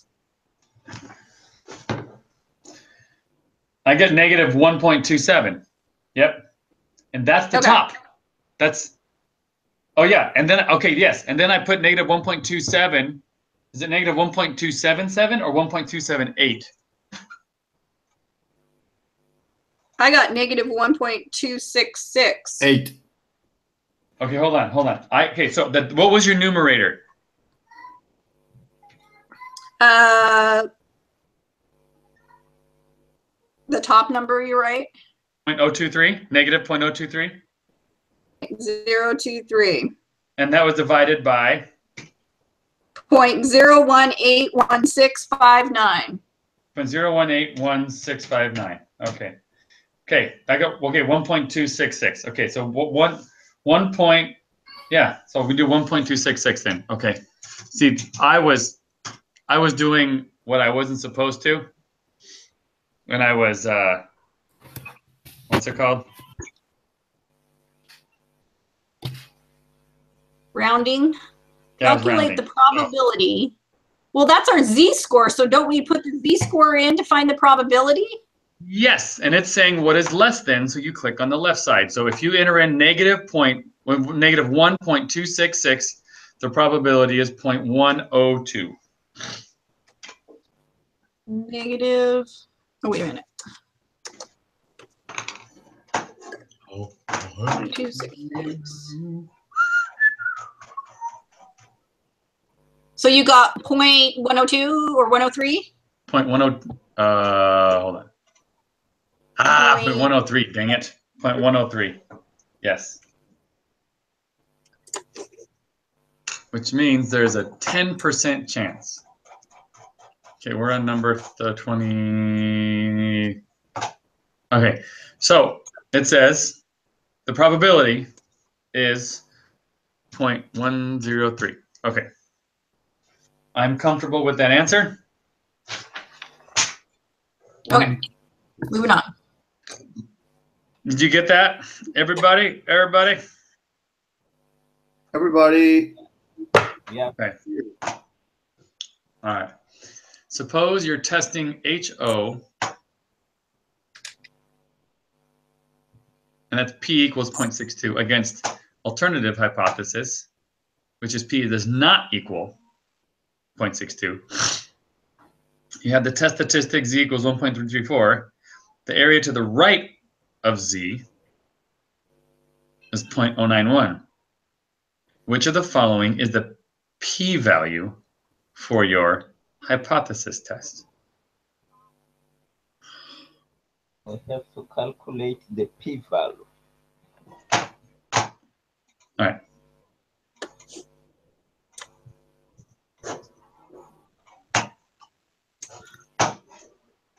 What is it? So the z-score, then, let's put in the z-score.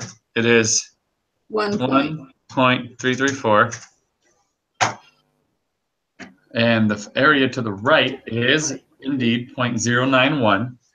What is the p-value?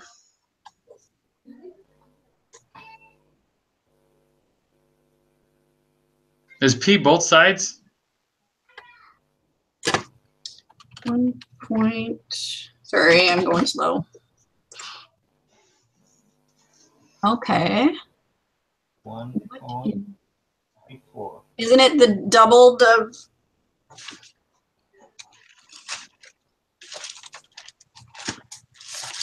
I think you're right. Because It's doubling the z. Or no. Right, because it's saying P does not equal 6.62. So that would be both. So it is would it be 182? Yeah, 182. That makes sense. I gotta get some more scratch paper. Give me a second. I got one. I got 0.817.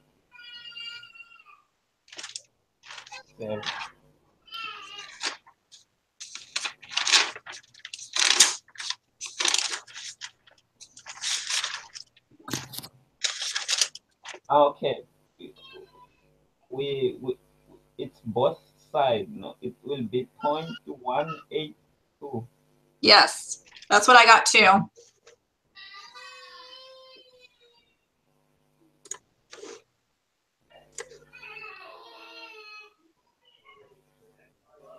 Okay, question 25. Suppose you are dog breeder and you want to use a computer to estimate human fertility level of breed. Got some more paper. Take some more notes.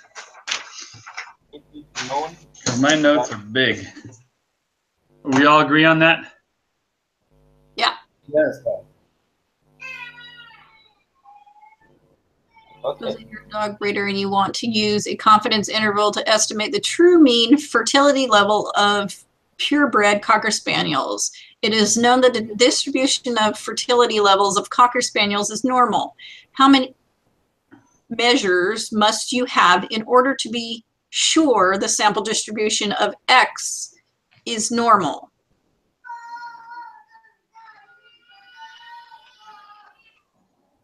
Any N will do, because they tell us it's normal. Yeah. I want to believe that. I want to believe it too. I actually got this question wrong on one of the tests. That's why I know that. Okay, hold on.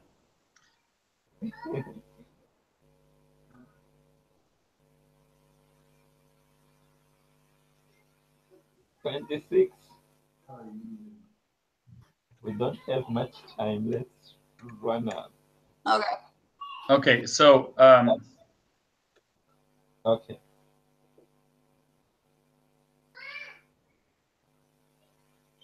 so if it already tells us that the distribution is normal, then any n will do.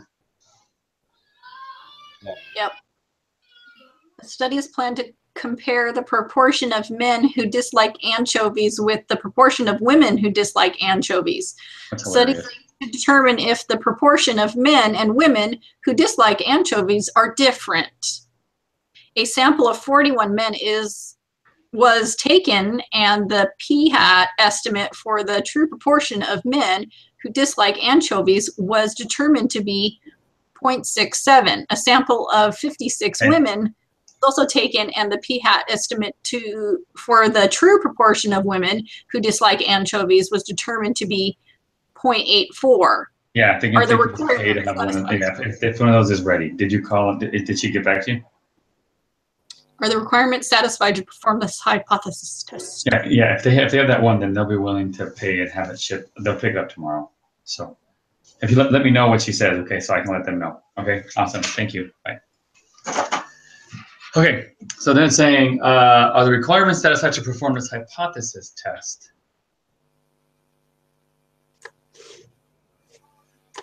Why? Oh, I'm going to get that other one open. Wait. Two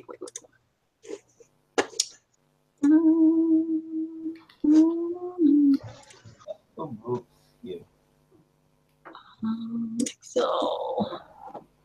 Categorical. Okay.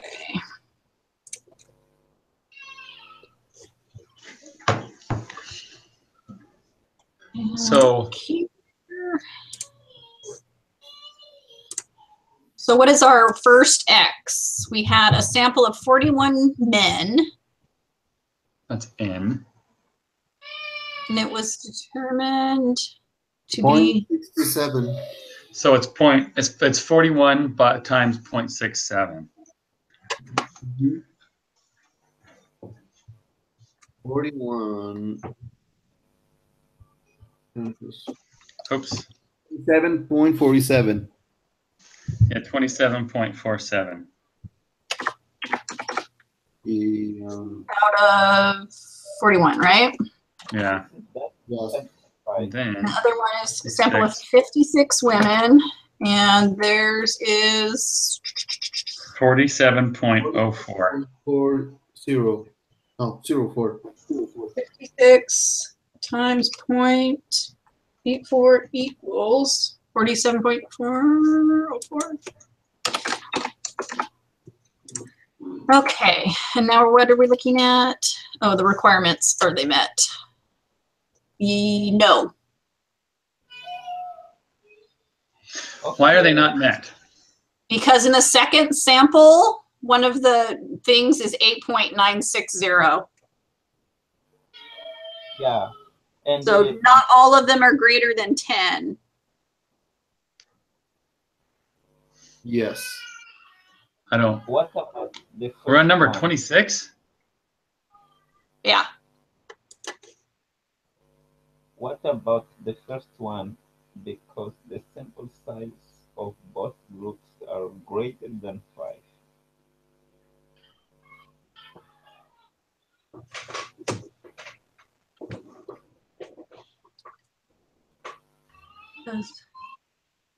No, because with a proportion test, it has to be greater than or equal to 10. And one of these is 8 point something. Where did you get the 8 point something? I plugged it into the categorical data analysis spreadsheet. Wait. What? Where are number 26? Yeah. Which one? No. Okay. It says the sample p hat 41. Another sample 56. So what did you plug in?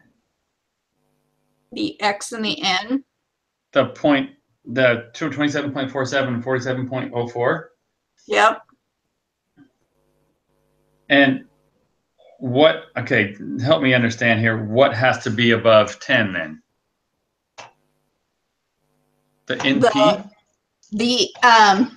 So the n times p has to be greater than or equal to 10 on both, and n times 1 minus p has to be greater than or equal to 10 on both of those. And on one of them, that is not satisfied. Right. On one of them, n times 1 minus p equals 8.960. Yes. So not all of them are satisfied. Okay, categorical analysis. What? I'm just opening the categorical data analysis so I can see what you did.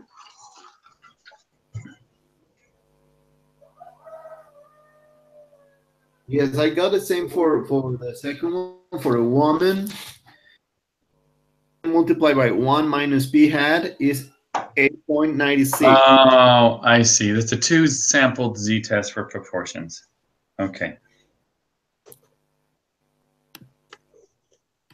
Okay, so I see what you did. So you did x1 minus n1 and x2 minus n2.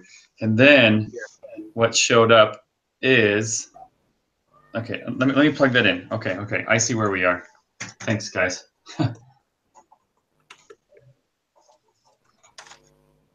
X1 then is 27.47. N1 was, oh crap, what was it again? 41? 41, right. And then it was 47.04. And then N2 is 56. So the requirements, okay, so the requirements are right there. So it's 8.96. Okay. So no, because at least one case less than 10.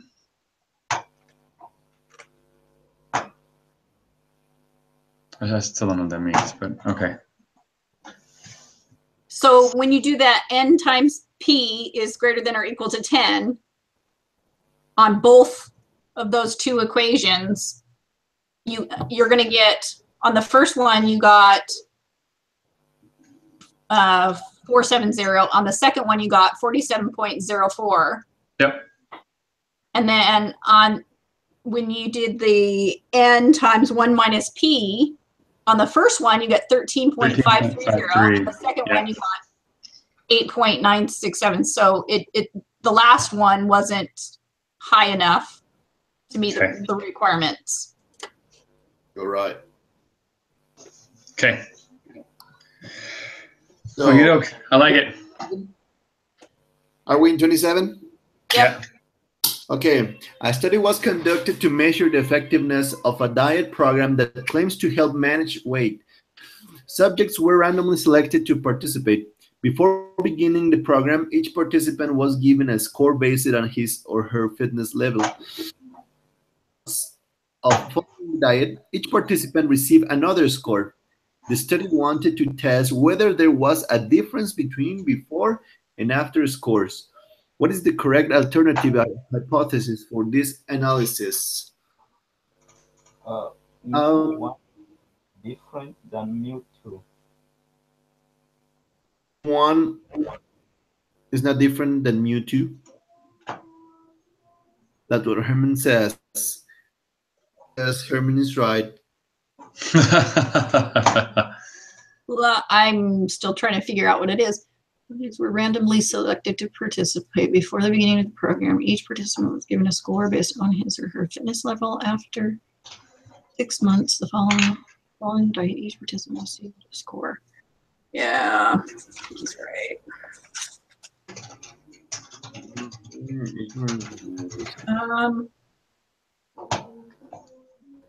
No, it's actually the second one. Mu difference, right?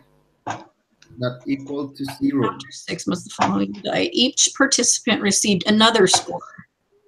So their first score is the difference between the two scores. Right.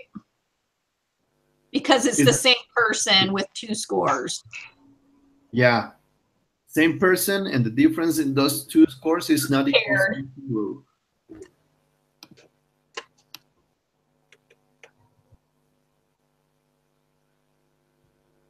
Are you? If it was Does that independent, make it sense? would have been the mu1, mu2, but it's not. Does that make sense for everyone? Okay, sorry, say it again. I had to send a quick email for work. So what you're saying is, so the same person has a diet program. They give them a score, and after a month, they give them a second score, and they want to see the difference after the month or whatever the time.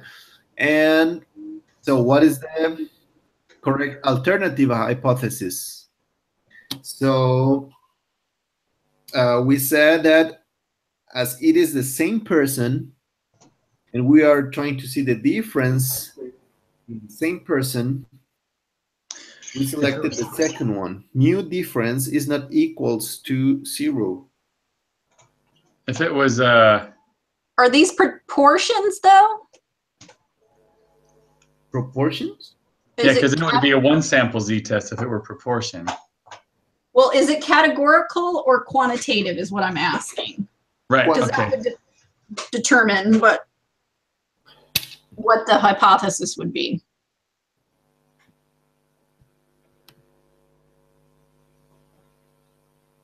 Categorical. You think it's categorical, Herman? Then it would be the last one if it was categorical. Okay. I think it's. I have why. No? It's fitness level, not weight, not anything else. So a fitness level, however that's measured, is not saying that. It's saying it's giving a score, but. Oh, it is a score. It is a score. There it is. Okay, I didn't read that. So after 6 months of following diet, each person received another score. The study wanted to test whether the difference was between before and after scores. What's the correct alternative hypothesis? Well, if it's a score, then it would be mu. But if it's categorical, then it would be p, right? Right. And it's not categorical because the scores are numbers.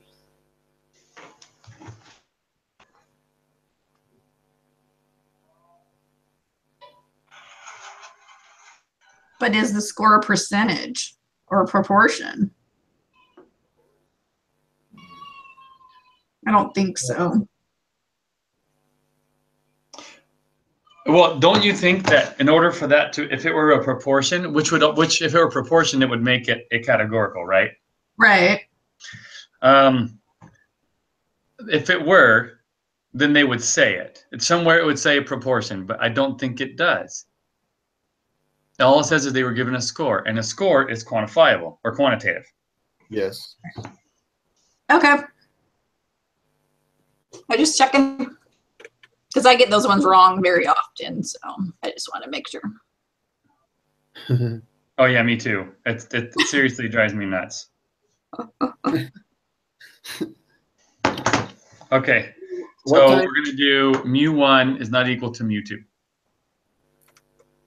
No, we're doing mu d is not equal to 0. Oh, 0. Yes. Oh. If there was a difference. Oh, you're right. You're right. What time is it there, Herman? Is it 1 o'clock. 2 o'clock in the morning. 2 o'clock? Almost. Whoa. 1:53. 1:53. Yikes. Weight Watchers wanted to predict how much weight a client would lose if they followed a prescribed exercise program in addition to their diet program. Volunteers were randomly divided into 2 groups. One group dieted but didn't exercise. The other group dieted and followed the exercise program. For the exercise group, they used linear regression with percent compliance with the exercise program as the explanatory variable and pounds lost in 3 months as the response variable. One of the clients was told that his residual was 5.5 pounds. What does this mean? His weight loss was higher than his actual weight loss. His actual loss was higher than his actual weight loss was.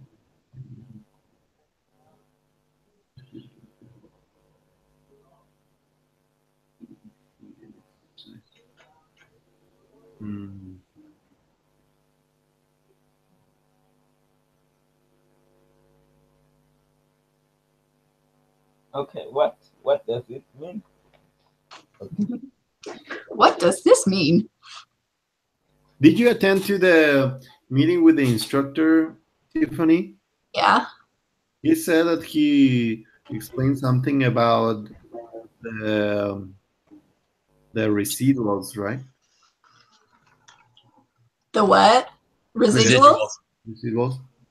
Oh, yeah. Well, he determined that if you do if you have two variables and you do a two proportion, the two proportion test, and also plug that information into the chi-square, you get the same answers. So I don't know. It was just, yeah, interesting. Okay. But it wasn't really, I mean, we discussed what residuals are. All right. Let's ask Google. Residuals for logistic regression? No. Linear regression.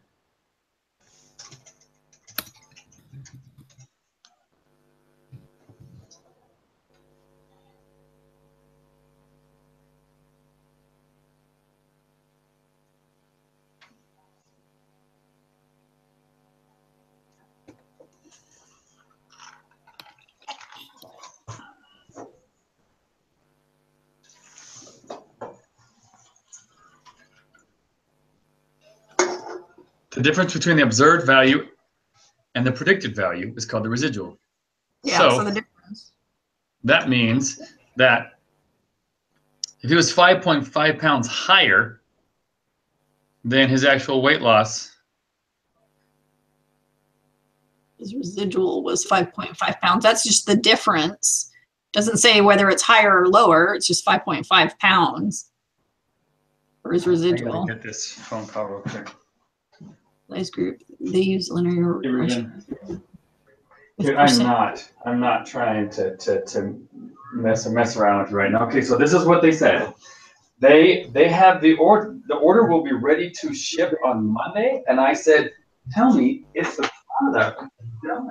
And the estimated the quantity of interest. Put it in your backpack. Oh, no, we're just hold on to a second. Put it in your Response. Estimated value. So is the explanatory, that's the X, right? Yes. And yeah, okay. One is and the response is Y, so it's the dependent variable. Yes. So if he has a response variable or residual, it's just the difference between.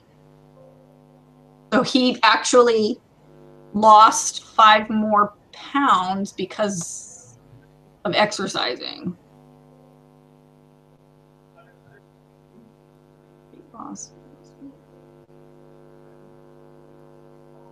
The actual weight loss was 5.5 higher than the predicted weight loss. I'm thinking it might be that one. The actual weight loss was 5.5 higher than it would have been if he didn't exercise. I think it's number 3.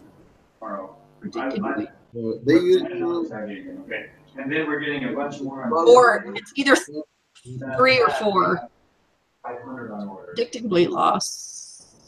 Oh no, the actual weight loss was 5.5 higher than it would have been if he didn't exercise, is what I want to say it is. Okay, so I will get all that information tomorrow morning. Which one? That makes sense. Which one? It'll be like by The third. His actual weight loss was 5.5 pounds higher than it would have been Okay, awesome, If you thanks. didn't exercise. fine. Okay. In pounds lost as the response, the weight loss was much higher. Okay. It would have if you didn't exercise. Okay. What is the deep? No, it's not predicted. The actual weight loss. Right. Sorry, guys. Okay, so is it number 1? Is that what you got for 28? No, his actual weight loss was 5.5 pounds higher. Okay. Number 2, Okay. right? His actual weight loss. Makes sense. Makes sense. Makes sense. Wait, are we even listening to me? Is it? Am I right? I can. We can hear you, Greg. We can hear you. You can't hear me? Yes, we can hear you. ¿Cómo podemos We hacer? like to tease. I know. Hey, I'm the one who's usually doing it, so I deserve it once in a while. You guys. Oh. Herman, what do you think it is? I am simply sorry. I can barely hear you.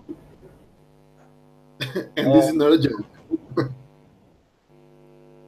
I am almost sleeping.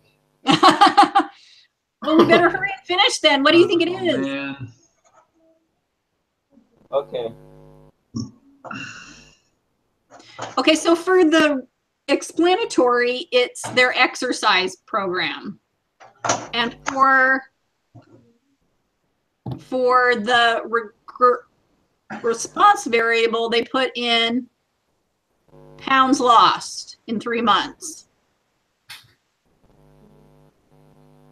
So 5.5 as a residual would tell us that he lost 5.5 more pounds than he would have if he didn't exercise, right? Right, that's what I think it is. Well, okay, so it's the difference between the observed value, the dependent value, and the Right. predicted value. So he Right. lost 5.5 more than he had predicted. So the observed value, it's not like saying, I think I'm going to spend $10. Well, I spent $15. So the residual is 5 because you spent 5 more. You actually, the observed means what you actually observed. So it was 5.5 more than what he had predicted. That's the difference. If it were negative, that would be the opposite. So, I think. So, but where it's predicted weight loss isn't one of the variables. It had to have been.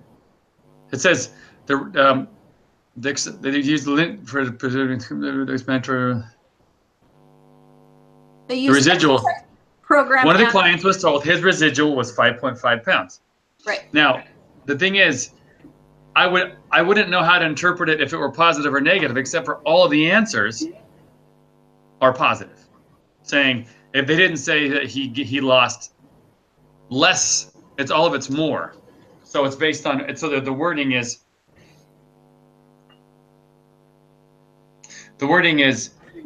his predicted loss was 5.5 pounds. No, because it's the actual minus the predicted. That's what it means. Okay, but you're saying the actual weight loss is 5.5 higher than the predicted weight loss, right? Right.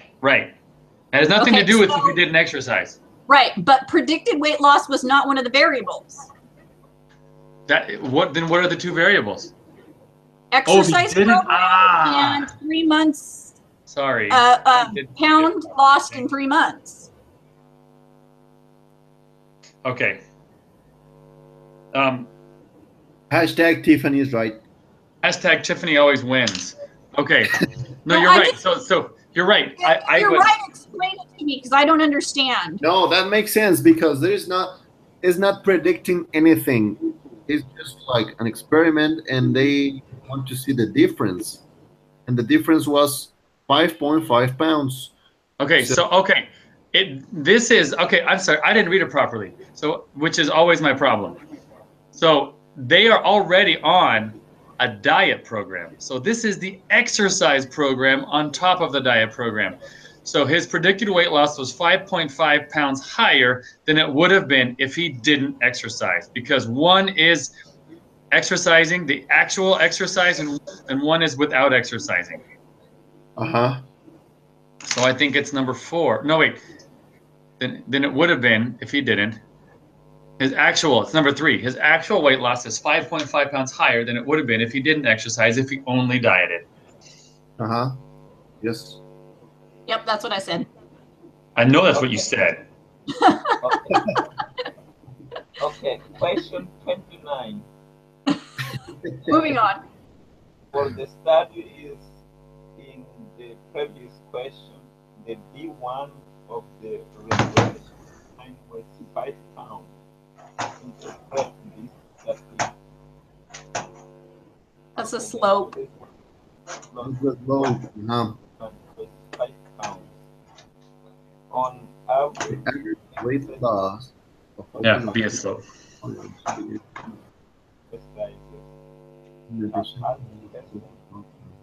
compliance goes up by 1%. We don't have B1, On average, B1 is the slope.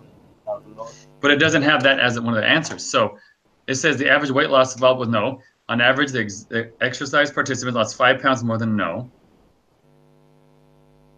okay. But we don't have. Oh, the Yes, B1. The B1 was 5 pounds. Okay, so he gives us that That's our information. explanatory. Right, explanatory. So B1 is low, and the residual was 5.5. Average weight loss was 5 pounds. well, I think is the first, the first one. Wait. The average weight loss of all participants was 5 pounds. That is the slope, the change.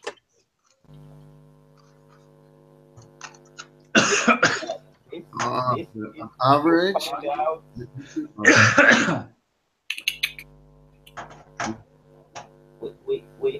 We have to know what is the meaning of B1. B1 is the slope or the explanatory. It's our X variable. Yeah. On average. That's what we get when we put all data in the software, and they give us the slope. In this case, is 5. Let me see. Slope 1, coefficients 1. Okay. Igual a ese. Average. It's not the average. Okay, B1 is the slope. What is Test statistic. the meaning of slope? Slope is the inclination.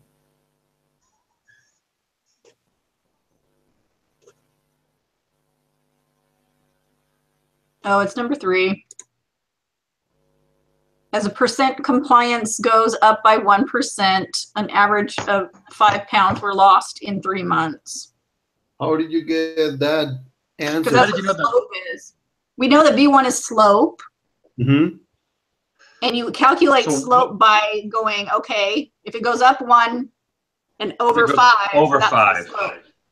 So no matter what, so 1%, but it should be by 1 unit. It shouldn't say 1%. It should be like by 1 unit, whatever that unit is. You know what I mean? Yeah. So it's either not enough information is given to answer this question, or yeah. B1 of the regression line.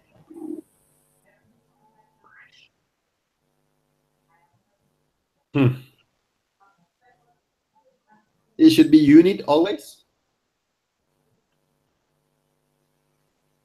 No, I'm just saying it makes more sense though. Than a percentage? Because how do we know what percent? Like we don't know. We don't know that it's 1%.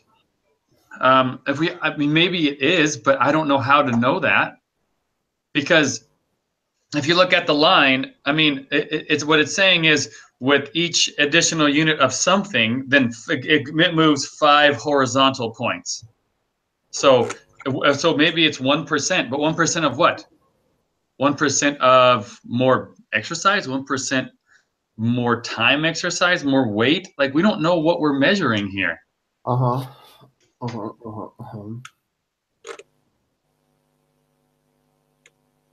So not enough information is given.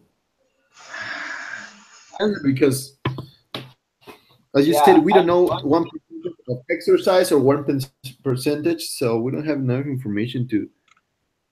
That statement is right.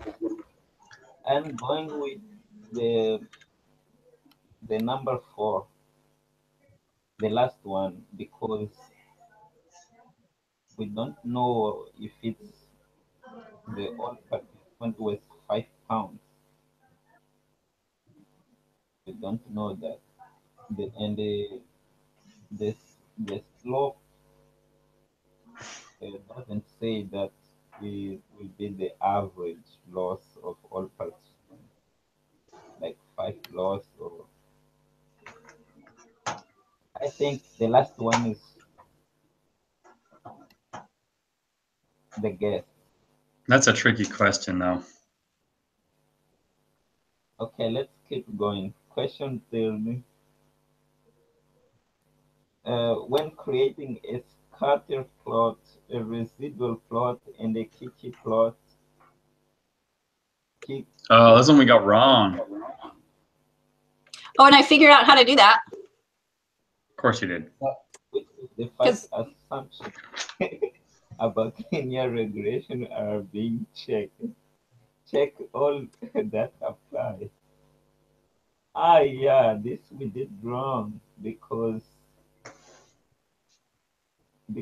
I run out.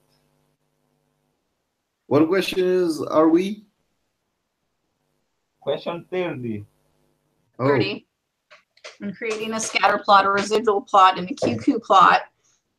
Which of the 5 assumptions about linear regression are being checked? Check all that apply. Here, first.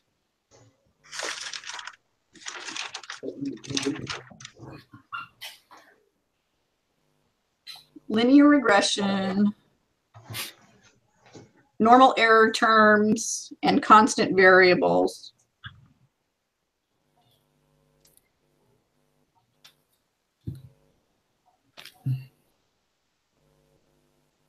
There's a linear relationship between x and y.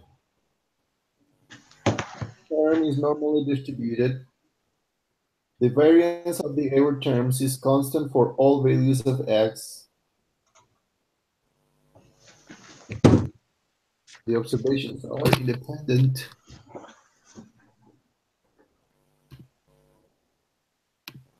So there is a linear relationship between x and y is one of them. Variance of the error is constant for all values of x. And the error term is normally distributed. That is not, right? That is not a requirement. The residuals are normally distributed. I think that's the only one that we don't need to select. Wait. I'm confused. Which one we don't need? The x values are measured without error? Yes. That's true. Yes. The residuals are normally distributed? No. Okay. And then the observations are independent. That one's yes? Yes. Oh, boy. There is a linear relationship between x and y. Yes. And the variance of the error term is constant for all values of x. Okay.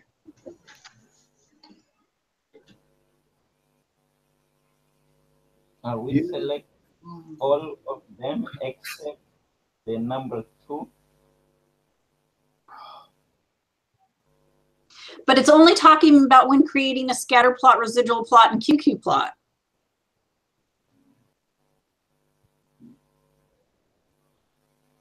There's 5 things you need to do requirements for simple linear regression. So there's 5 of them, and only the first 3 require that you check a plot.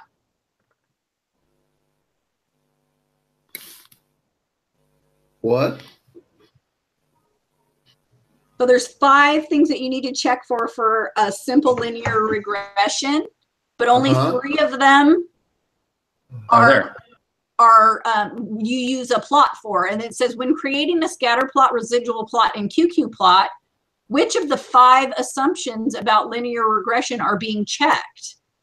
You're only doing the first 3, which are there is a linear relationship between X and Y. Their variance of the error is constant for all values of X, and error terms is normally distributed, which I do believe is the residual. Okay. Can you tell me where you found that? Let me see. Lesson 20. 22. 23. 23, Yeah, there are counting requirements for linear regression, but I don't know where you find the requirements for the scatter plot. Oh, that one I found on the video. Oh, I never watched the videos.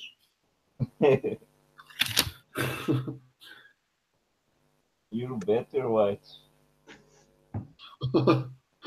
See, in the book under 3.1 scatter plot, to check requirement 1, do 2 things.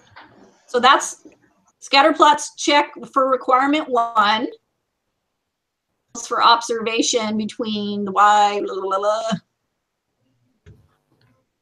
residual plot. See, I took notes on that.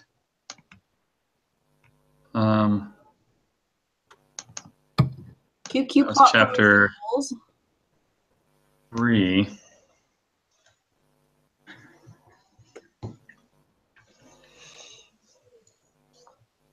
Oh, right here. So 3.5 requirement summary. 1, 2, and 3. So it checks for plots and scatter plots and QQ plots. Check for error terms, constant variance, and linear relationships. Which one? 3.5 in the book. 3.5? On lesson 23, there's a chart. Requirements summary. Their plot.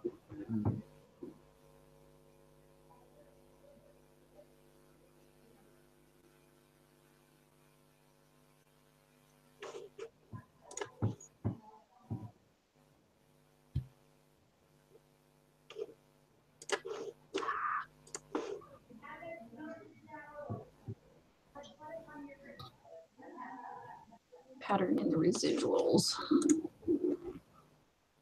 But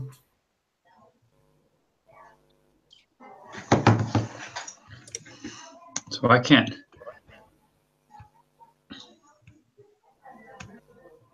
in the box, the box. Yeah, in the box. The 5 different things, and then it has how to check, and it has scatter plot, residual plot, QQ plot for residuals, and residual plot. And it's only those first 3. Okay, it's not. Okay. So it's not number 4 and number 5. So if you go back up to the list up here, they are a linear relationship between X and Y. The error term E is normally distributed, and the variance for the error term is constant for all values of X. That's in chapter 23. Yes. Section 3. Okay.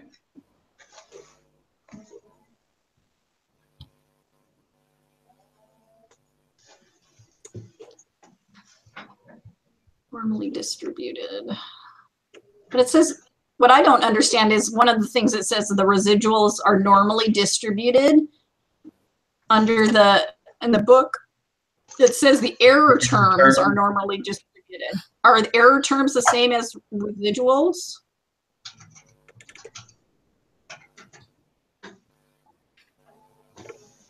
Error term in regression. No. A variable in a statistical or mathematical model which is created when the model is not fully does not fully represent the actual relationship. Error term is also known as the residual. There you go. Bam. Well, it is. So it's being sneaky. Well. So you're saying the x values are measured with that error, the residuals are normally distributed, and the observations are independent. That's what you're saying? I'm saying, yeah. The number 2, number 4, and number 5 on number 30. Oh my gosh. Okay. So number 2, 4, and 5. 30. Oh boy. Okay. Okay. Does that make sense? I think so. It does. 2, 4, and 5. Yes. 2, 4, and 5. Okay, guys. We need to do this. I have another meeting in 10 minutes. Okay. Oh, I'm gonna die.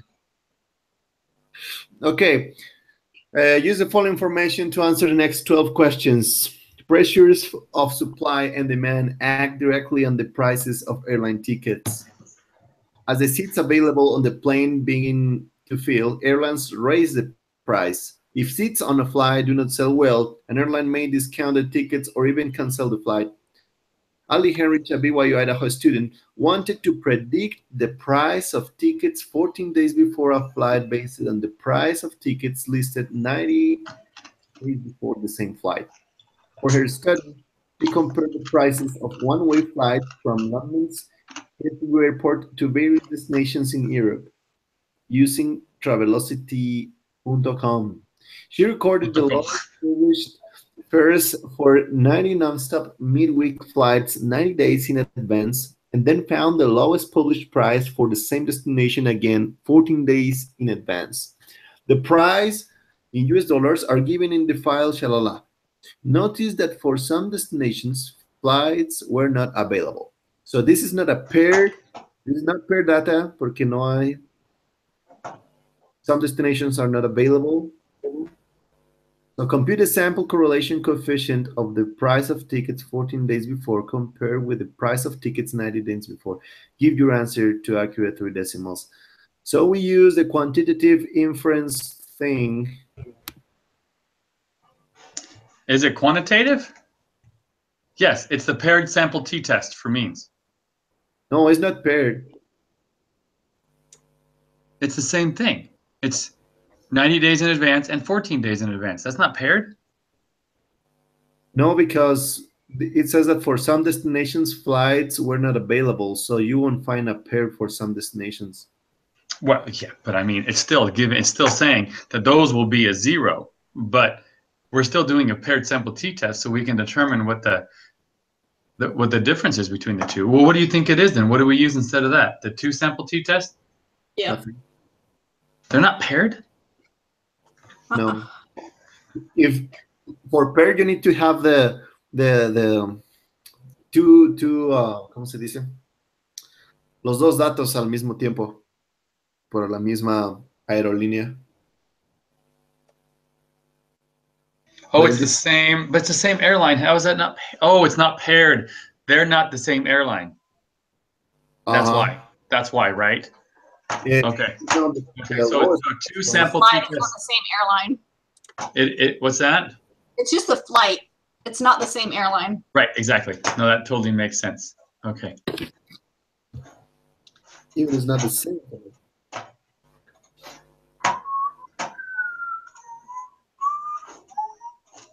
Okay. The sample correlation coefficient Is the R, right? Yes.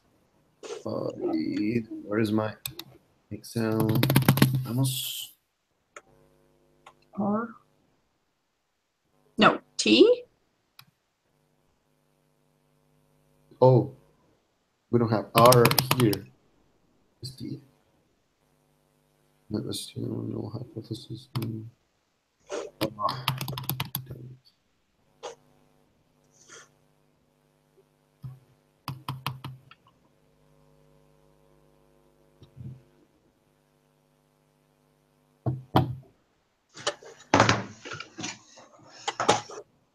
Okie doke. So because it's a 2 sample, then it doesn't matter which one is first, or does it tell us to? Sorry, No, it doesn't matter which is first.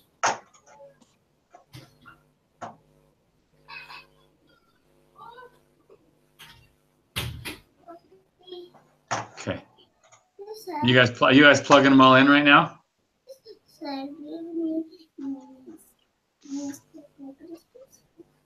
Oh, this doesn't make sense. Ahorita. Dame un minuto.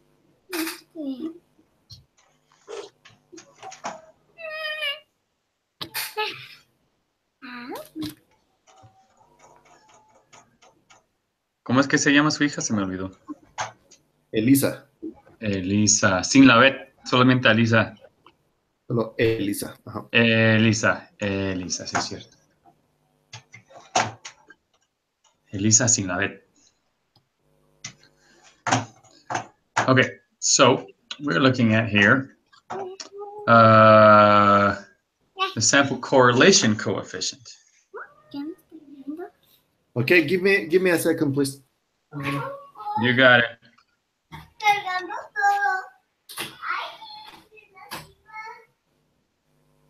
So yeah, it says the sample correlation coefficient is supposed to be R.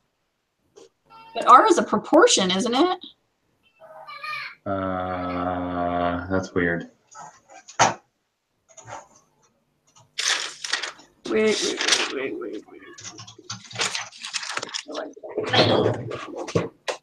Uh-huh.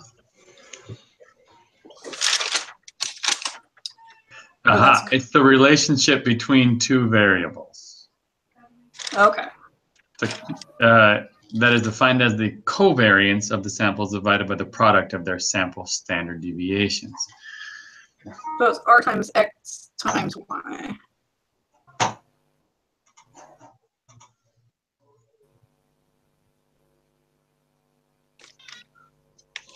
Okay, give me another second. I gotta go take care of something real quick for work. Give me another 2 seconds. Okay. The correlation coefficient R is a sample statistic. It is estimate of the population correlation coefficient, which is denoted by P. Usually we don't know P. Ugh. This doesn't make any sense. P hat. So we're finding P hat.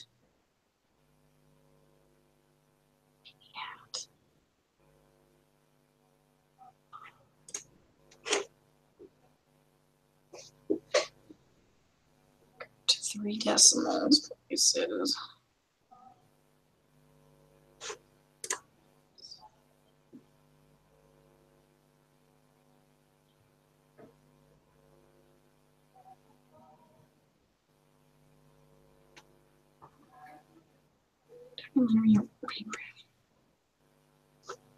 Oh.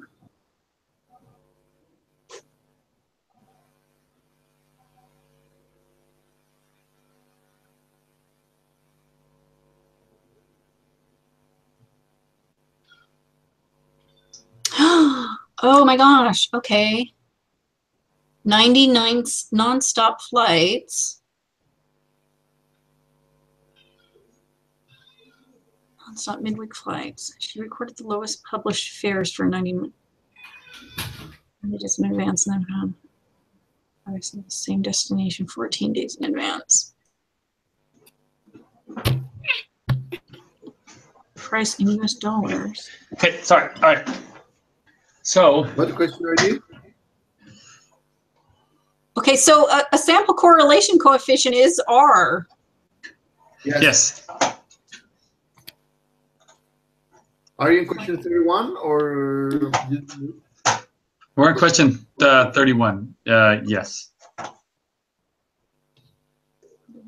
Compute the sample correlation coefficient of the price of 14 days before the give answer.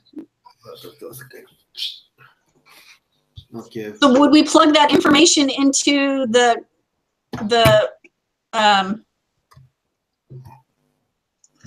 T-test for linear regression? No. Is that a NOVA? Well, okay, so lesson 21 is on bivariate data. That's linear regression, isn't it? yes. Okay, so this is a linear regression problem. How can it be if they're not giving us? Hold on.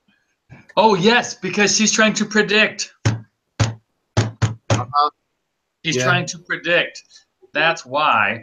So if we go to quantitative, to the t-test for linear regression, we enter, okay, so the explanatory is 90 days. And she's trying to predict, okay, if the price is this at 90 days, then what would it be at 14 days? Okay, that makes sense. Okay, so we put in that data first. The explanatory is 90 days. And then the Y variable or the The response is, yeah, okay. is 14 days. I gotcha. Tiene sentido, ¿no? Okay. Okay. And then, so we're trying to find R, which is, I got 0.780. Cálmate, ya. Come on, just give me a second. Herman, you awake, buddy? No, sleeping. What did you get? 0.780. Oh, piss. Okay. What do you have for R?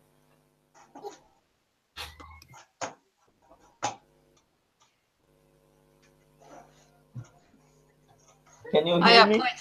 0.780, yeah. 0.780? Yeah, I heard that.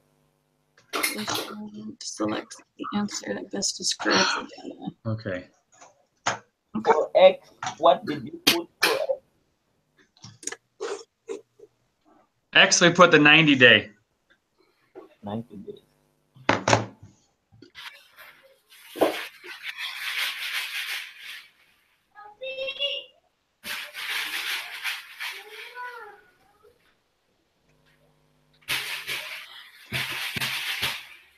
Whoa. So it's strong positive.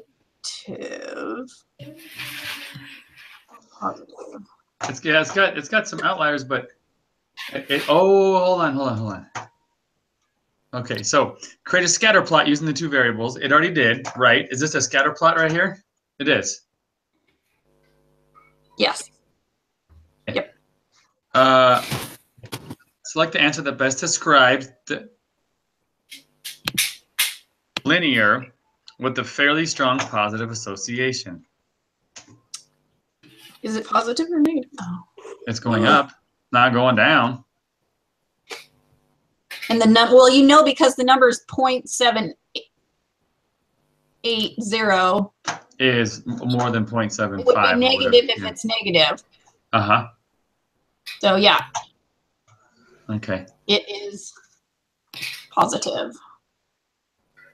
And because it's 0.78, I would say it's strong positive. Yeah, strong positive.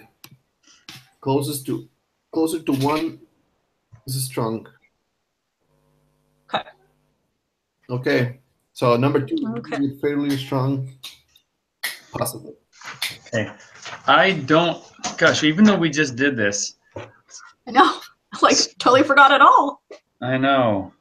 For the next two questions, compute y-intercept and the slope for the linear regression line used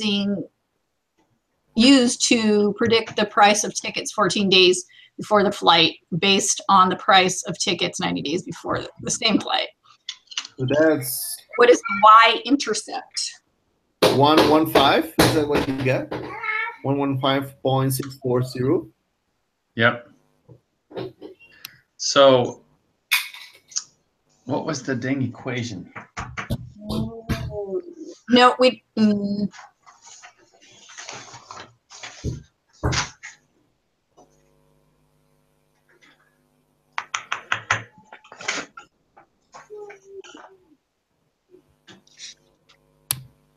Is that what you get?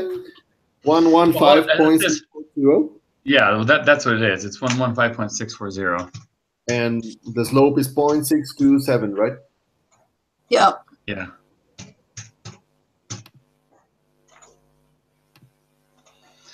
Hold on. Yeah. Okay. Yeah. Predict the price of the tickets 14 days before a flight based on the same flight costing $200. Hey, wait. What the y-intercept? I found it's negative 17.087. Did you put your y and x in the right place? You had it right the first time, didn't you? The 90 days was the Y, right? And 14 days was the, no, 90 days was X and 14 days was Y. Okay, I have 202 in the first column. No, it's supposed to be 234.19 in the first column for x. Okay. Let me change.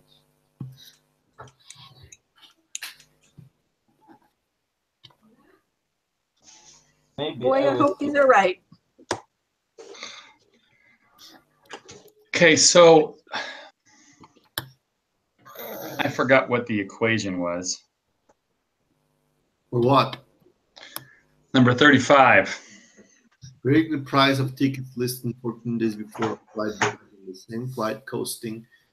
Oh, is B0 plus B1 times the X times X, I think. Where's my... B naught plus B1x equals E, or are you talking about the other one? I Are you think talking about y hat equals B naught plus B1x?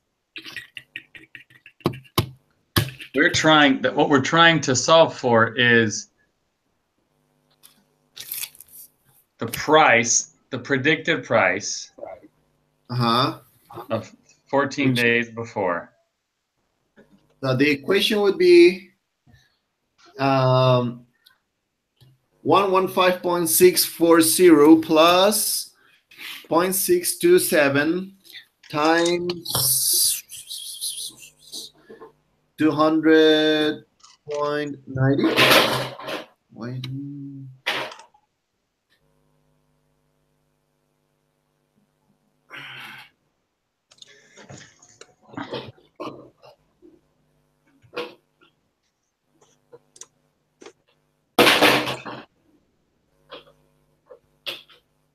One 5.640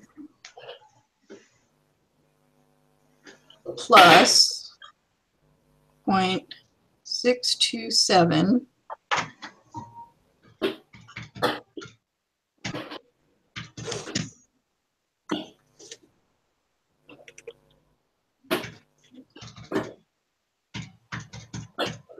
So I got 41.04. 61. Yep. So are you plugging that in as your x? 200 is your X, yeah. Yes. I got 241.617. Oh, whoa. 241.61? Yes. Okay, hold on. So you did 0.627. 0.627 times 200 is 125.4 plus 115.640. I got 241.04. I got 241.60. All right. What is your Y? Oh, my Y is 115.640. 115? 115. Okay. So the slope is 0.67, right? 0.627. That's what I meant. 0.627. Okay, so 0.627 times 200. 290. 200.90. That's why. I thought that said 0.00. No. So Hold on. 200. Oh. No. It's not 0.90. That says 200, 90 days before a flight. Oh. Look at that. You're right. Gee whiz, you crazy cats. Way to pay attention to detail. Yeah, this is the first and only time. Don't get used to it. Okay. 241.04, 0.90. If we were now, hey, in Mexico, do you use a comma for your point, or you use periods, right? Yeah, we use points. Because in Europe they use comma, right? Yes. What do you use, Herman? Comma. See, exactly, as for the point. So I can see if you were in Europe, Tiffany. Okay, so 241.04. Is that what you guys got? What again? 241.04. But it's not. It's only one decimal place. So 0.0. 0.0. Okay, I was fixing my table here. How I fix it, and what did I got for the B0 115.640. Yes. For the Y. Yes, that's right. Okay, for the Y. And for the slope, it's 0.627. Yeah. Okay.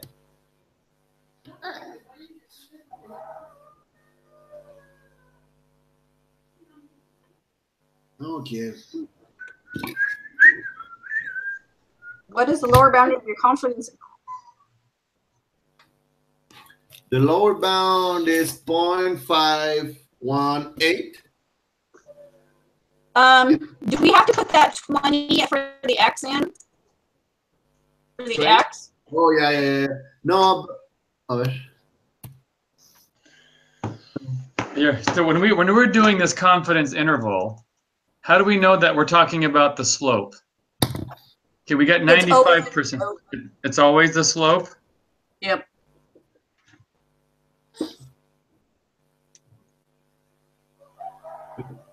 Okay. What's the lower bound of your confidence interval? Okay, always the slope. I remember that. 0.518. That's what I got too. And when Edgar and I have it right, pretty much you can determine, you can infer that there's no chance that it's right. So.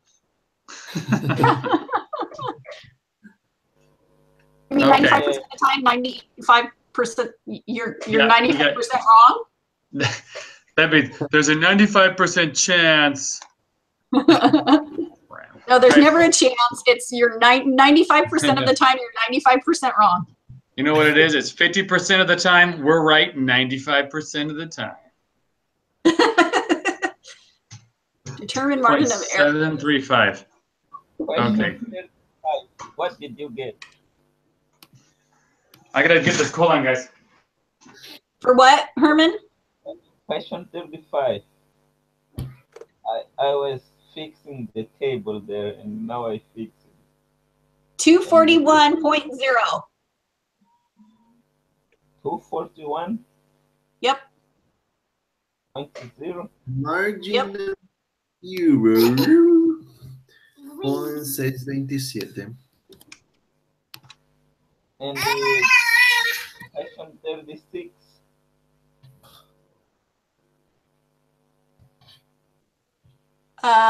Is 0.518.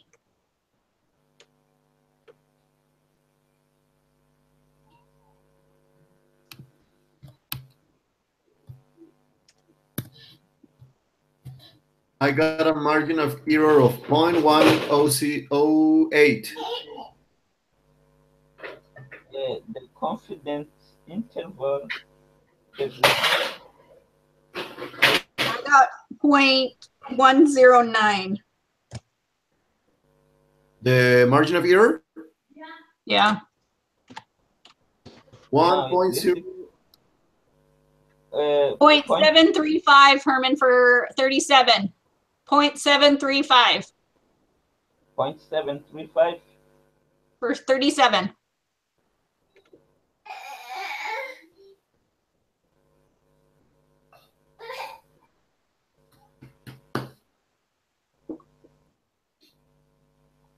And the next one, 0.109. Yep. Okay. Okay. How did you do for question 35?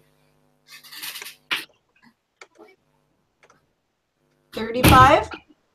Did you use the formula?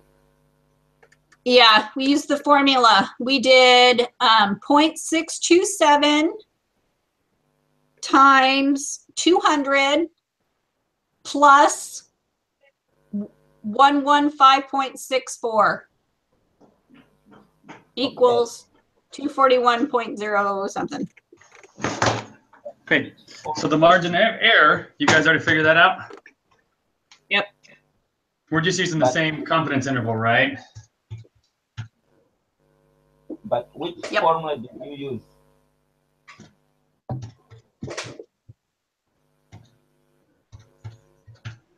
Is it 0.108? Is that what you guys got? 0.109. 109. 109, yep. Okay. Now, conduct a hypothesis test to determine if the slope of the true linear regression line is not equal to 0.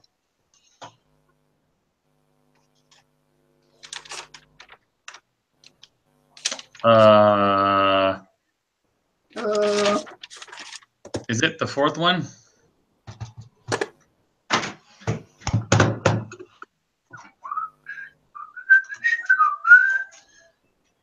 It's number 23.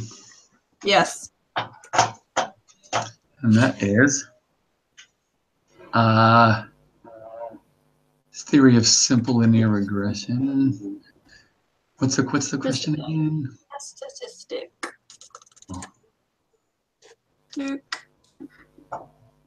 Hypothesis. So the true, yeah, when it says true, we're talking about beta. Yeah. Right? Beta Okay. 1. Yeah, so beta 1 is 0, beta 1 is not equal to 0. Right. No, beta 1 is different than 0. The null and alternative hypotheses are beta 1 is equal to 0 and beta 1 is not equal to 0. Beta 1 is different than 0.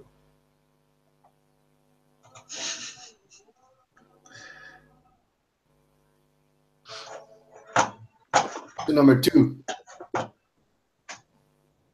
What is the value of the test statistic?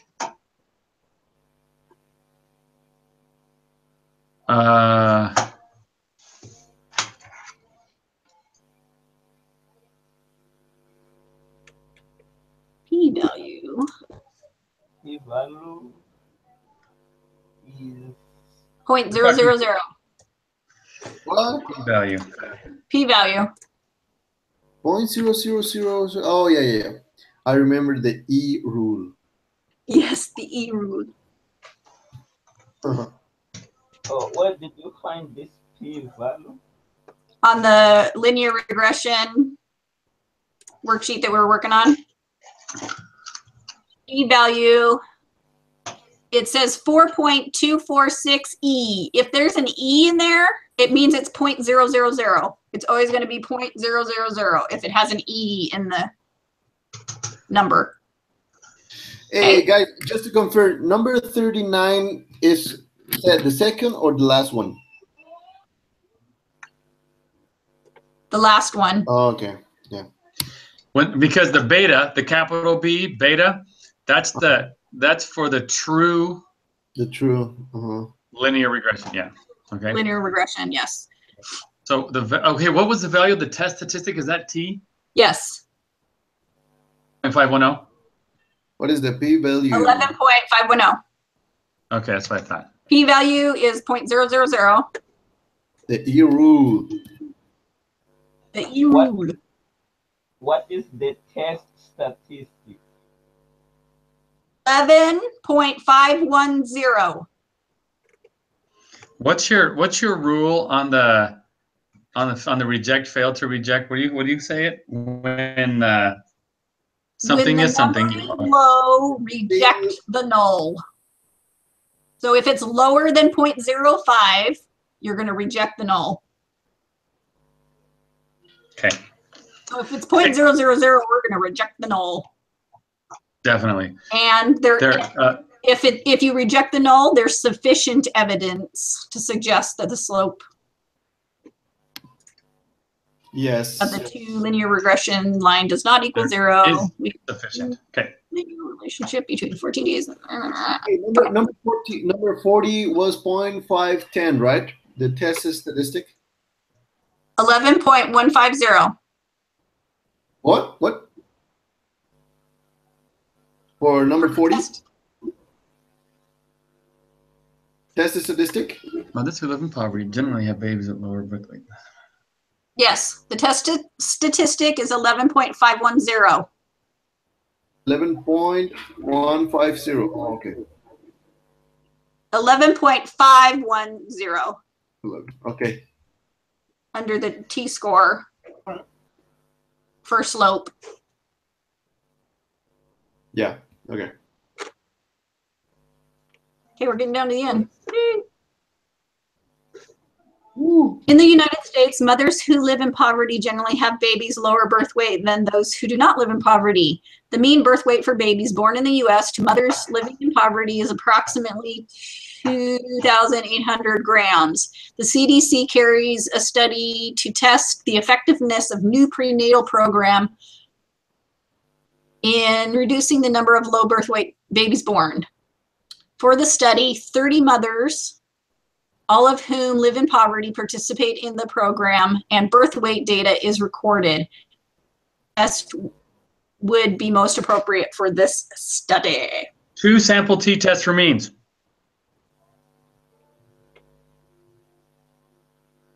Oh, wait. What?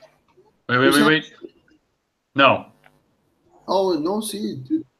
To sample. But Test of two proportions? that's not proportions. No? No, Is there anywhere? Is a quantitative. Yeah. Because it gave you 2,800 grams. To reduce the number of low birth weight babies. For the study, 30 mothers participate in the program and birth weight data is recorded. Okay, let me ask you this. Is it quantitative or categorical? I know you hate these questions. It's quantigorical. Exactly. Quantitative. It Yes. has to be. Has to be Yep. quantitative because I don't want to deal with it. Okay. Okay, so how many people are we measuring? Are we measuring just the babies 30. or are we measuring mothers and babies? Just the babies. Just the babies. So it's a 1 sample t-test. Yep. Moving on. Because we don't have any data from Moms. any other. Yeah, exactly. So it's a 1 sample t-test. Daggum. I know. Sample. 1 sample T. Engineers at an oil refinery find out how easily gasoline evaporates by measuring its vapor pressure. As they make gasoline, they need to determine whether its vapor pressure is high enough. The standard deviation for vapor pressure of the gasoline made by the refinery is always 0.03. Okay, so we know the standard deviation. Right there. Which hypothesis test would be most appropriate for this task? We already know the standard deviation. So we know the standard deviation, but listen to what they're measuring. Vapor pressure. Pressure. Easily gasoline vapors measuring vapor pressure. Which hypothesis test would be the standard deviation? Okay, hold on. They need to determine whether its vapor pressure is high enough.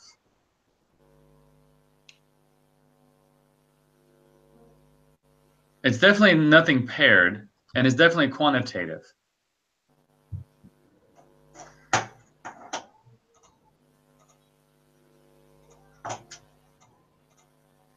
One sample test. Okay, a t-test and a z-test. Because we have the standard deviation. You have to have a standard deviation to do a one sample z-test. If you don't have the standard deviation, you're doing a t-test. So it's a one sample z-test. Yes. I'm just wondering if it's a proportion though. Remember the z rule. Z is equals to standard deviation. No. But right, no, you're right. So, okay, if we already have a standard deviation, right, then it has to be quantitative, because whether its vapor pressure is high enough,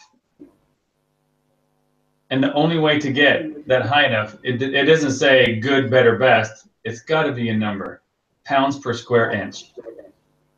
So it's got to be one sample. If it's not pounds per square inch, isn't that a percentage? You are so annoying with how much you think about how these things, and you're always right when you do this stuff. You're right. I'm it is. No, I'm just asking that because I don't really mean you're annoying. You know that. I don't mean you're annoying. I just mean it's. No, I'm just saying I screw these up a lot, so I'm trying to bounce my questions off of you guys. If it were a one sample z-test for proportion, we would need to have an x and an n. But we do not. Not to mention, we do not use a standard deviation.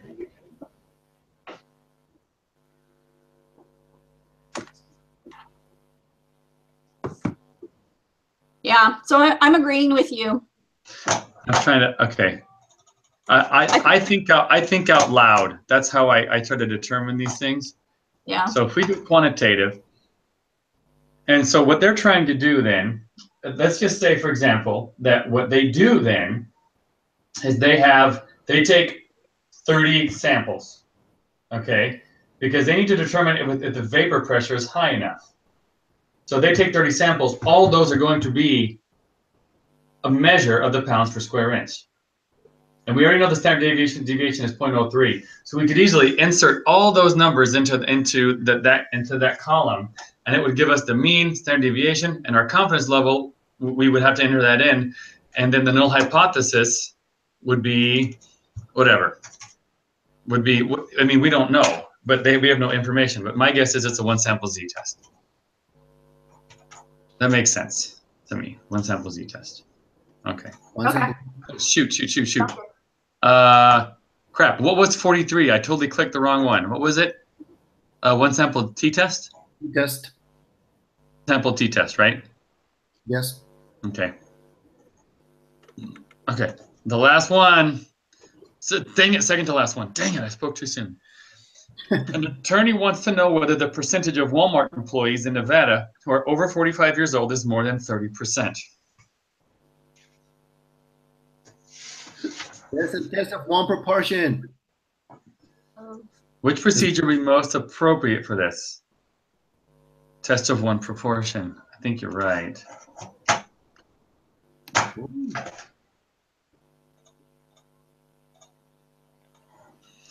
So Okay. one sample z-test for proportion would be, Question four. Are you alive, Herman? Yeah, I'm in question 46 now. what did you get for 45?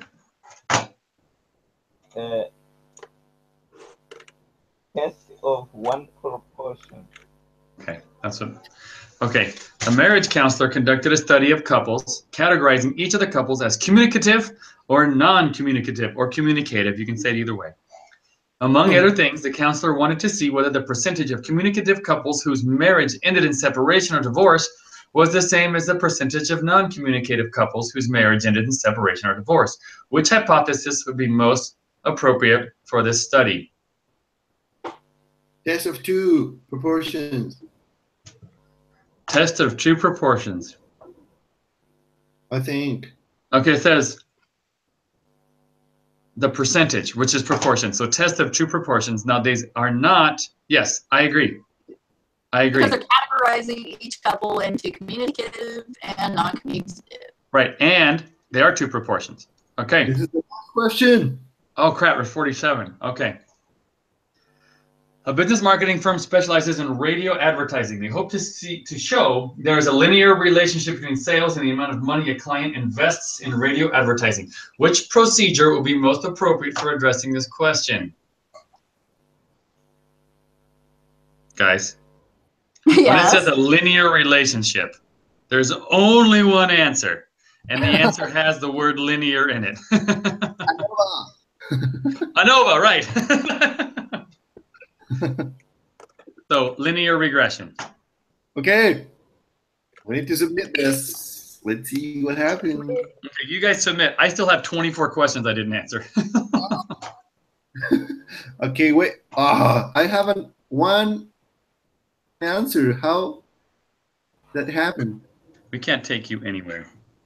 You I what? have one answer that I didn't answer. You have one question you didn't answer. That good thing. What question without an answer? Number 25. You have one answer you didn't question.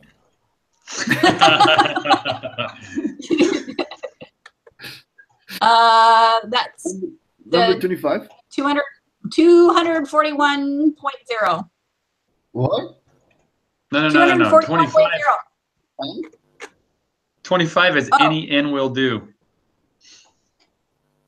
25? Yeah. Any N will do. The last. I thought you said 30. Any N will do. Any N will do.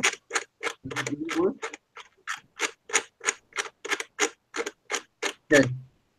I'm going to submit it right now, and I'm going to tell you which questions are wrong, and then I'm going to run. Okay, when you guys submit this, is someone willing to stick around and go through 1 through 20 with me? Yeah, I can. Okay. Okay. Question 7 is wrong. 84%. 84. Okay. Question 7 is wrong. 7's wrong. 28 is wrong. Question 11 is incomplete. 23 is wrong. Oh. 21 is wrong.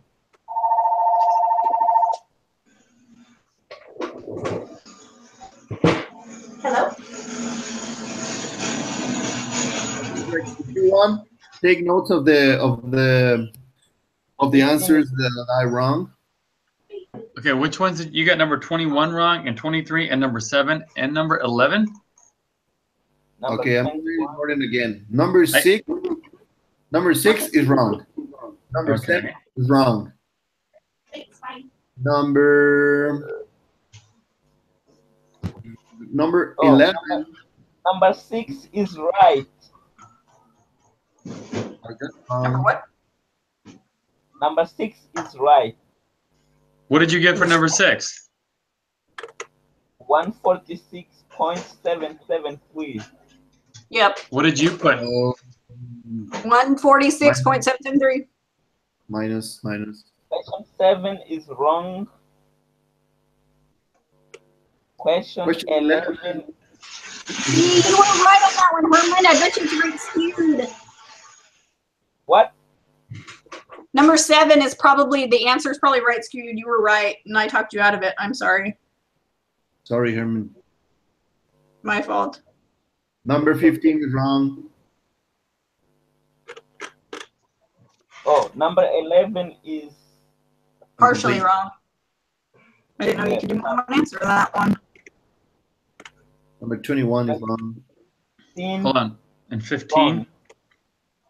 15. 23 is wrong.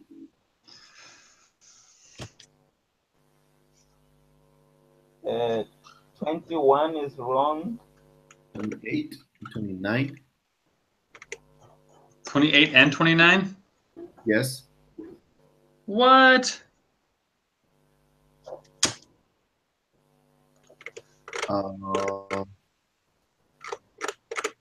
And I think that's I didn't get 29 wrong. His What? predicted win? What? that's all. Okay. I got 29 right. What did you 29 did you is put not enough information for 29? 29? I put as percent compliances goes up 1% on average, 5 pounds are lost. I thought that's what I had told you guys it was. I thought we did the not enough information because we didn't know what 1% was, but okay. Okay, sorry. Okay, guys, I need to So run. number 29. All right, bye. See you. Okay, Thank see you later. Thanks, man. you. We'll see you. Hey, we'll let you know if we're doing something on Saturday, okay?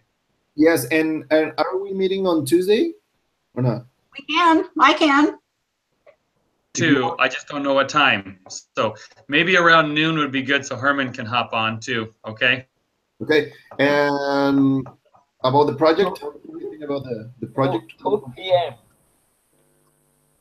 Oh, Your yeah. time. Do we need to talk about the project? Yeah. Well, we need to turn in that thing by Saturday. If you need any help with the data, I can share the document with you, Greg or Herman. If you need the data for the last part, I Well, can share send it with me just so I have it, and then I'll. Okay. Okay. So thank you. Bye. All right. See you guys. Bye. Oh no, see you, Edgar. I'm staying on. Later, dude. If you want to stop recording, you can do that too. I can.